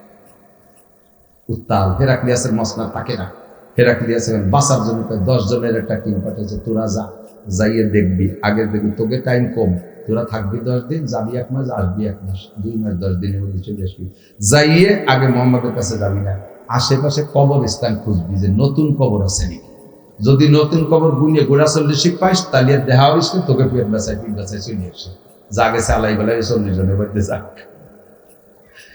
এই 10 জন আইসা 40টা কবর খুঁজে পাই নাই, আল্লাহর এমন কাম, ওই কদিনই নতুন কোনো মানুষ মরেও নাই, কোন নতুন কবর পাইনি। এখন ওরা না পাইয়া খুঁজতেছে, যেহেতু কবর নাই, মরে নাই, বেঁচে আছে, তাহলে তারা কো, ওদের সামনে দিয়ে ঘরে তারা চেনে না। সীমাহুম ফি ওয়ুজুহিহিম মিন আথারিস সুজুদ, আল্লাহু আকবার। চেহারার ভিতরে সিজদার নূর চমকায়। 40 জনের 5-6 মাস হয়ে গেছে, এত বড় দাড়ি, মাথায় পাগড়ি, গায়ে জুব্ব, আসছিল হাফ প্যান্ট করে, ল্যাংটা হইয়া ক্লিন শেভ হইয়া আসছিল, মুখের ভিতরে গাজায় আবার মদের ছোঁয়া ছিল, সব পাল্টে গেছে, নুরানি চেহারা, 2 জন করে জোড়া জোড়া হুজুর ঠিক করে দিয়েছে, একসাথে 2 জন গুরবা, যেহেতু সব পাইছে শত্রু, ওদের সামনে দিয়ে ঘরে ওরা চেনে না। পরে এই করতে আচানক 2 জনে বলছে, ভাই এই হেরাক্লিয়াসের দেশেতে 40 জন মানুষ হয়েছিল, ওরা কোন জায়গা থাকে? এই 2 জন কাজে আমরাই তো সেই 40 জনের 2 জন। কি ব্যাপার দিদি, কি তো তোরা যাস নাকি, দেশে আগুন লেগে গেছে, তাড়াতাড়ি চল, আইছি আবার বলছিস কিন্তু আগে দেশ ঠান্ডা হয়ে যায়, যাবো তো, তোরা আসছিস যেহেতু, আমরা কার ফালাই করে যাই নেই, ওই লোকটার সাথে একটু সাক্ষাৎ করে যা। এই 10 জনের নেচে এক এক করে হুজুরের সাথে মুসাফায় হাত দেয়, আর সাথে সাথে কলেমা পড়ে গেল। চেরাগে রাখে ইজাবার ফুরুজাদ, কাছে কাস্তাব জানাদ রে শাজবাসুজাদ। ধর্মের যেই বাতি আল্লাহ জ্বালাইতে চায়, দুনিয়ার কেউ তা ফুঁকে নিভাইতে পারে না। কথাটা ঠিক না? ইরিদুনা লিউতফিউ নূরাল্লাহি বিআফওয়াহিহিম ওয়াল্লাহু মুতিম্মু নূরিহি ওয়ালাউ কারিহাল কাফিরুন। আরে তোদের ভালো না লাগলে কি হবে, আমার আল্লাহর দ্বীনকে দুনিয়ার প্রতিষ্ঠিত করবেন। যেই জায়গায় আজ পর্যন্ত নবী পাক কালেমার দাওয়াত পৌঁছাইতে সক্ষম হয় নাই, আবু জাহেল নিজের চেষ্টায় সেই জায়গা থেকে লোকাই না মুসলমান বানাই দিছে। আল্লাহ হুজুরকে কয়, দোস্ত খুশি হয়েছেন? তুমি এত তাড়াতাড়ি হেরাক্লিয়াসের দেশে যাইতে পারতে না, রুমে যাইতে পারতে, তোমার কাছে ঘোড়া নাই, রকেট নাই, বিমান নাই, হেলিকপ্টার নাই, বাস নাই, মোটরসাইকেল, নসিমুল করিম কিছু নেই, তুমি এত তাড়াতাড়ি সেইটারে যাইতে পারতে না। ওই শয়তান তোমার সাথে বিয়াদবি করছে, ওর মাধ্যমে আমি হেরাক্লিয়াস কলেমার দাওয়াত পাঠাই দিছি। আবু জাহেল পৌঁছাইছে না কলেমার দাওয়াত, চিঠির মাধ্যমে ও পৌঁছাইছে না। হুজুর খুশিতে হাসতেছে, আল্লাহ তুমি এরকমই পারো। এইভাবে যত জায়গা চিঠি দিছে, সব জায়গাতে আইছে কলেমা পড়ে মুসলমান আছে। এখন আবু জাহেল পড়ে গেছে মহা বিপদে। ওই 25 জনকে নিয়ে মশওয়ারা করে যায়, মোহাম্মদ নিয়ে একটা কোয়ালিশন সরকার গঠন করতে হবে, বসতে হবে, একটা চুক্তিতে আসতে হবে, দাওয়াত দিয়েছে। হুজুর গেছেন, সংক্ষেপে বলতেছি। দাওয়াত দেওয়ার পরে হুজুরকে বলতেছে, ভাতিজা এভাবে হয় না, একই জায়গায় থাকি, তোমারে নিয়ে আমরা রাতভর দুশ্চিন্তারি, কর্নে মারবো, কর্নে কি করবো, এই টেনশন করতে, তুমিও দুশ্চিন্তায় থাও, ঘুমাতে পারো না, আমাকেও তোমারে নিয়ে এই ঝামেলা, এতে দরকার নেই, আমরা একটা ই করি, একটা চুক্তি করি, তুমি 6 মাস আমরা সবাই মিলে তোমার আল্লাহর ইবাদত করব, আর ওই 6 মাস তুমি রাজা হবা, আবার পরের 6 মাস তুমি আমাদের সাথে মূর্তি পূজা করবা, আর আমি আবু জাহেল রাজা থাকবো। এই একটা ভাগাভাগি করে নিলি কেমন হয় ভাতিজা? হুজুর কাছে তা তো আমি করতে পারবো না, আমি তো উপরের ফয়সালায় চলি, তাহলে দেখো তুমি উপরের সাথে যোগাযোগ করো। আবু জাহেলের প্রস্তাব শেষ হতে না হতেই উপরের ফয়সালা চলে আসছে। জিবরিল আলাইহিস সালাম এসে সূরা কাফিরুন নাযিল করে দিয়েছে, নবী পাকের কাছে শিখিয়ে দিয়েছে, ফুল নবী বলে দেন, এতদিন চাচা কইছেন, নেতা কইছেন, দাদা কইছেন, ইত্যাদি ইত্যাদি বলছে, এদের ওগুলো হবে না, ফুল বলে দেন। কি বলবো? ইয়া আইয়ুহাল কাফিরুন, হে কাফেরের দল। আর দাদা চাচা মামা খালু কবেন না, সব কাফের। ইয়া আইয়ুহাল কাফিরুন, হে কাফেরের জাতি, লা আবুদু মা তা'বুদুন, তোরা যার ইবাদত করিস আমি তার ইবাদত করব না। ওয়ালা আনতুম আবিদুনা মা আবুদ, আর তোরা যে কথা বলতেছিস তার মধ্যে সিটারি আছে, তোরা আমার আল্লাহর ইবাদত করবি না, তা আমি জানি। ওয়ালা আনা আবিদুম মা আবাদতুম ওয়ালা আনতুম আবিদুনা মা আবুদ। একই ধরনের তরজমা ঘুরে ঘুরে 4 বার বলে এবার নবী পাক ঘোষণা দিয়ে দিলেন আল্লাহর হুকুমে, লাকুম দীনুকুম ওয়ালিয়া দীন, তোমাদের দিন নিয়ে তোমরা থাকো, আমার দিন নিয়ে আমি থাকি। তোমাদের ভালো লাগলে আমার দিনে আসো, আমার ভালো লাগে না তোমাদের দিনের মধ্যে আমি যাব না। কথা বলুন ঠিক কি ঠিক না? লা আবুদু মা লাকুম দীনুকুম ওয়ালিয়া দীন, তোমাদের ধর্ম নিয়ে তোমরা থাকো। আমার বন্ধুরা, আমার বলবাড়ির বন্ধুরা খেয়াল করেন, এই আয়াত পড়ে দিয়েছে নবী পাক, কাফেররা সেইভাবে চলতেছে। এই আয়াতের পর সূরা কাফিরুনের উপরে মুসলমান আমল করতেছে না, সূরা কাফিরুনের উপরে সমস্ত কাফেররা সঠিকভাবে আমল করতেছে। বলে দেই, তারা এই কথা মেনে নিয়েছে যে হ্যাঁ আমাদের ধর্ম নিয়ে আমরা থাকি। দেখেন তাই আছে, তারা আমাদের সাথে মসজিদে আসে না, আসে আমাদের সাথে ঈদের নামাজ পড়তে আসে, আমাদের সাথে ইজতেমায় যায়, আমাদের সাথে হজে যায়, আমাদের সাথে উমরায় যায়, আমাদের সাথে মাদ্রাসায় পড়ে, আমাদের মতো টুপি পরে, আমাদের মতো দাড়ি রাখে না, আমাদের মতো জুব্বা পরে না, আমাদের মতো পাগড়ি পরে না, আমাদের মতো নামাজ পড়ে না, আমাদের সাথে সবে কদরে আসে না, আমাদের সাথে সবে বরাতে আসে না, আমাদের সাথে কুরবানির গোশত খায় না, আমাদের সাথে ঈদের নামাজ পড়ে না, আমাদের সাথে জানাজার নামাজ পড়ে না, আমাদের কোনো কিছু তারা নেয় না, আমাদের একটা নামও তারা ভাড়া করে না, আমাদের একটা নামও তারা ভাড়া করে না। তাদেরকে বলেছি তোমাদের ধর্ম তোমরা নিয়ে থাকো, তারা সেই কথার পর আমল করে। কিন্তু আমরা বলছি ওয়ালিয়া দিন, আমার ধর্ম নিয়ে আমি থাকি, আমি সেইটা থাকি না। মুসলমানের সন্তান দুর্গাপূজায় গেছে কি যায় না? গেছে না? এমনকি হুজুররাও যাইয়া, ওই তো শুরুতেই কইছি, এবার আমরা হুজুররাও গেছি ভোটের জন্যই দুর্গাপূজায় গেছি। আস্তাগফিরুল্লাহ। ওয়ালিয়া দিন, তাদের মতো প্যান্ট তুমি পরো, অথচ তোমার পোশাক আছে সবচাইতে সুন্দর পোশাক। মুসলমানের সুন্নতি পোশাক পরলে যত সুন্দর লাগে, দুনিয়ার কোন পোশাক অত ভালো লাগে না। মেয়েরা সাধারণ ইহুদ নাসারা খ্রিস্টানদের ল্যাংটি পোশাক পরলে যেমন লাগে, মেয়েরা যদি বোরকা পরে 1000 গুণ তার চাইতে ভালো লাগে, কি লাগে না? বেপর্দা করলে মেয়েদেরকে লজ্জা লাগে দেখতে, মহিলারা বোরকা পরলে ভালো দেখায়, পুরুষরা পাছা বের করা প্যান্ট পরলে দেখতে ঘৃণা লাগে, নাভি বের করা লুঙ্গি পরলে দেখতে ঘৃণা লাগে। মুসলমানরা যদি সুন্নতি পায়জামা পরে, পাজামা পাঞ্জাবি পরে, দেখতে বড় সুন্দর লাগে, মাথায় টুপি থাকলে ভালো লাগে, মুখে সুন্নতি দাড়ি রাখলে ভালো লাগে। আমাদের নামগুলো কত সুন্দর, আব্দুর রহমান, আব্দুল খালেক, আব্দুল মালিক, জামালউদ্দিন, কামালউদ্দিন, আব্দুর রহিম, আবু বকর, উমর, উসমান, আলী, তালহা, জুবাইর, বিলাল, আম্মার, সোহাইব, আয়েশা, ফাতেমা, খাদিজা, রহিমা, মারিয়াম, আসিয়া, কত সুন্দর সুন্দর নাম। কথা বলেন ঠিক কি ঠিক না? একটা হিন্দু ছেলের নাম আব্দুর রহমান পাইলাম না, একটা হিন্দু মেয়ের নাম আয়েশা, ফাতেমা, খাদিজা পাইলাম না, অথচ মুসলমানের মেয়ের নাম দলি পাইলাম, মুসলমানের মেয়ের নাম পলি, মুসলমানের মেয়ের নাম স্বপ্না, মুসলমানের মেয়ের নাম তপনা। হিন্দুদের নামগুলো মুসলমান নেয়, মুসলমানের ছেলের নাম গোপাল, মুসলমানের ছেলের নাম জন্টু পল্টু, মুসলমানের ছেলের নাম প্রিন্স আর কলিজ, মুসলমানের ছেলের নাম রাজীব গান্ধী। ওরা আমাদের কিছু নেয় না, আমরা ওদের অনেক কিছু নিয়ে বেলাইছি। কাজেই আমাদের কথা তারা মানছে, আমরা আমাদের কথা মানতে পারি নাই। লাকুম দীনুকুম ওয়ালিয়া দীন, আল ইসলামু হাক্কুন ওয়াল কুফরু বাতিলুন। বলেন আল ইসলামু হাক্কুন ওয়াল কুফরু বাতিলুন। ইসলাম হক না বাতিল? ইসলাম হক না বাতিল? আর ইসলাম ছাড়া আর বাকি সব বাতিল, ঠিক কি না? যদি আপনি মুসলমান হন, সূরা কাফিরুনকে পড়বেন, কাফিরুনের সংবিধান মেনে চলবেন, ছেলে মেয়েদেরকে কোনো পূজা পাঠে যেতে দেবেন না, কোনো অনুষ্ঠান, হিন্দুদের কোনো অনুষ্ঠান আর মুসলমানদের কোনো প্রোগ্রামে যাইতে দেবেন না, কোথাও যাইতে দেবেন না। ওই জায়গাটা আদমশুমার, এই যুবকরা দিক তাকাও, এই যে আমাদের দেশে আছে, আপনাদের বলুন কাটা বাড়ো, ওটা কাগে কি তাই তো আমরা বুঝে উঠতে পারি।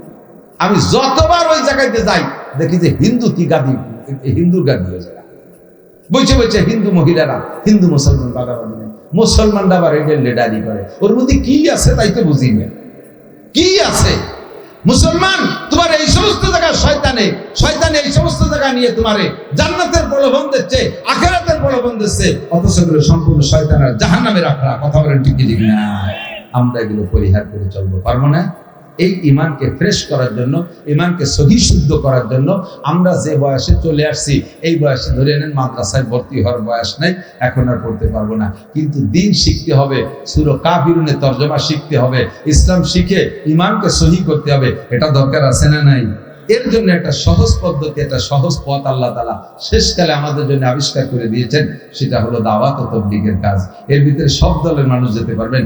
আমলীগ, বিএনপি, জামাত, জাতীয় পার্টি, আটরশি, চন্দ্রপাড়া, মানিকগঞ্জ, সুরেশ্বর, বজেশ্বর, ইনায়তপুর, বাহাদুরপুর, ফরিদপুর, মাদারীপুর, শরীয়তপুর, যতপুর আছে সব দলের মানুষ ওর ভিতরে যায়।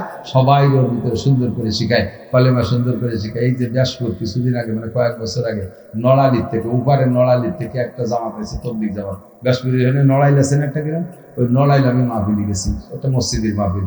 এই তবলিগ জামাতের আমির সাহেব 3 দিন পুড়িয়ে গেছে, কাল সকালে বাড়ি যাবে, আজকে রাত্রে মাহফিল। উনি আমার কাছে যে বইছে, কয় হুজুর, ঈশার পরে বয়ানের শেষে, কয় হুজুর আপনি সারা দেশে তবলিগি রস করেন, আপনার এই এলাকা তো আপনার নিজের এলাকা, এখানে তবলিগ করেন না?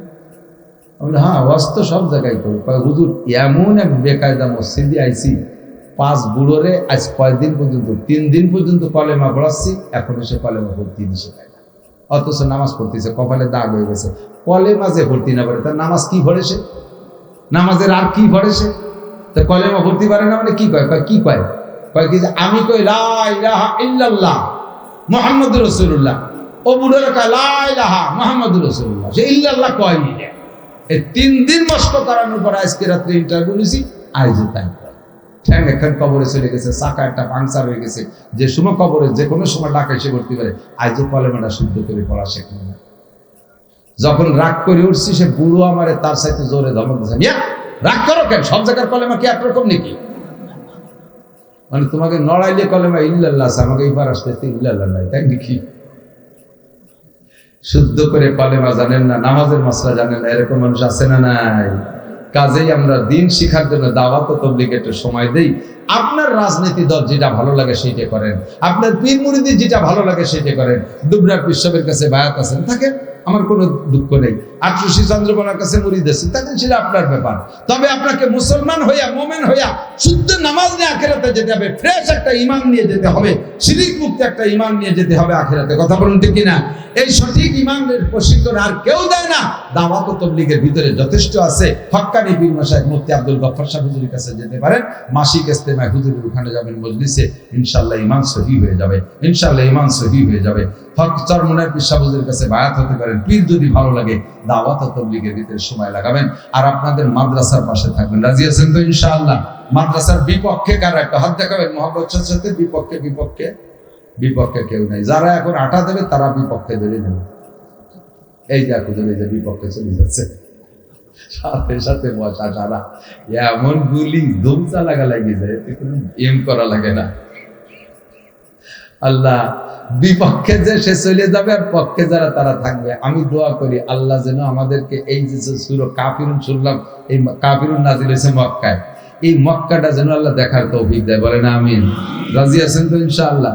মক্কা দেখবেন তো ইনশাআল্লাহ? সত্যি মনের থেকে কইছেন? কে কে দেখি কাবা দেখবেন? কাবা দেখবেন? আল্লাহ আল্লাহ আল্লাহ আল্লাহ, তোমার এই পাগলকে কবুল করে নাও। আল্লাহ রাসূলের রওজায় যে সালাম দেওয়ার তৌফিক দান করো। কালো ঘরটাকে সামনে নিয়ে দাঁড়ায় নামাজ পড়ার তৌফিক দান করো। মাশাআল্লাহ। উমরা যদি যান, মক্কায় থাকবেন 7-8 দিন, ওই 8 দিনের ভিতরে ঘুরতে ঘুরতে একটা প্রথম কাতারে নামাজ পড়ার সুযোগ পাবেন। অর্থাৎ ইমাম সাহেব দাঁড়াইছে কাবাকে সামনে করে, ওর পাশের পর পাশ দিয়ে আবার কাতারের গোল হয়ে কাতার দেয় ওখানে কাবার প্রথম কাতার। আমি এবার মুহররমের 1 তারিখে গেছি উমরায়, যে রাত্রে গেছি ওই রাত্রে হলো কাবার গিলাফ পরিবর্তন করছে। যারা ইউটিউব বা টেলিভিশনে দেখে থাকেন, ওই দিন আমি কাবার গিলাফ পাল্টানোর সময় হেরাম শরীফের ভিতরে এমন লাগলো তা তার বলতে পারি না। কাবার কাগজে দেখেন না লেখা, অনেক লেখা, এই লিখতে লাগছে 120 কেজি স্বর্ণের সুতো, 120 কেজি, আর 60 কেজি রূপোই, যে সাদা সাদা যে লেখাটা আছে ওটা লাগছে রূপোই দিয়ে, দুনিয়ার কোনো সুতো দিয়ে না, স্বর্ণের রূপোই দিয়ে। 1400 কেজি ওই গিলাফটায় ওজন, ক্রান দিয়ে উঠে সুন্দর করে। তো শেষ রাতে গিলাফ উঠানো শেষ রাত্রে আমাদের তওয়াফের সুযোগ দিয়েছে, ঘুরতে ঘুরতে তাহাজ্জুদ পড়লাম। এরপরে ফজরের নামাজ একেবারে দ্বিতীয় কাতারে, প্রথম কাতারে চান্স পাইছিলাম, তো দেখলাম যে হাজিরা আবার ওর মধ্যে ঘরে একটু ডিস্টার্ব হয়ে যায়। দ্বিতীয় কাতারে কাবাটা আমার সামনে, আমি নামাজ পড়তেছি। কেমন লাগে তা না বুঝতে পারবো না যদি না দেখেন। একবার হজ উমরা করে এসে বাংলাদেশে এসে নামাজে দাঁড়াবেন, আল্লাহু আকবরকে সানা বান্দার সাথে সাথে ওই কাবা ঘরটা আপনার চোখের সামনে ভাসবে। আমি কাবারে সেজদা দেই না, তবে ওইটার উপরে আল্লাহর খাস রহমত আছে। আল্লাহ ওদিকে আমার ফিরতে বলছেন, তাই আমি সেদিক ফিরি। মূলত আমি কাবারে সেজদা দিই না, সেজদা দেই কারে? তবে ওইটা সামনের পর আসলে আমার আল্লাহর ধ্যান বেশি আসে, আল্লাহর ধ্যান বেশি আসে। যাবেন তো ইনশাআল্লাহ? এর জন্য একটা বুকিং দিতে হবে, অল্প কিছু টাকা দিয়ে বুকিং দিতে হবে। সেই টাকাটা মাদ্রাসা আল্লাহ খরচ করে ফেলবে, আর দোয়ার বেজ আল্লাহ যে কজন আমাকে টাকা দিছে এই কজন 2-1 বছরের মধ্যে হজ উমরা করার তৌফিক দাও। হুজুরকে মাত্র 100-200-500 টাকা দিয়ে দেবেন, হুজুররা শেষ রাত্রে উঠিয়ে এক করে মাজায় গামছা বেঁধে আপনাদের জন্য দোয়া করবো 5 ওয়াক্ত নামাজে। হুজুররা করবেন তো দোয়া ইনশাআল্লাহ, আমিও দোয়া করবো আল্লাহ যেন সবাই হজ উমরা করার তৌফিক দেয়। যদি পকেটে থাকে 100-200 টাকা, 500 টাকা রেডি করেন হাতে করে, 10-20 যার কাছে যা আছে রেডি করেন, এই ভলেন্টিয়ার একটু যাবে। এই টাকাটা হজের আগে দিয়েছেন সেটা দিয়েছেন, আমি হলে এই টাকাটা হজের জন্য চাইতেছি। এই টাকা দিলে এই বছরও 20 জন গেছে, হুজুর আমার কাছে কোনো ব্যবস্থা ছিল না, একদিন আপনার বামে পড়ি 100 দিয়েছি, এই 2 বছরের মধ্যে আল্লাহ উমরার টাকা বিচার দিচ্ছে। কারে আল্লাহ কবুল করে বসবে বলা যায় না, বিশ্বাসের সাথে দিয়ে বলবেন ইনশাআল্লাহ ব্যবস্থা। কই ভলেন্টিয়াররা কই যাবে না, ভলেন্টিয়াররা যাও ভিতরে ঢুকে পড়ো।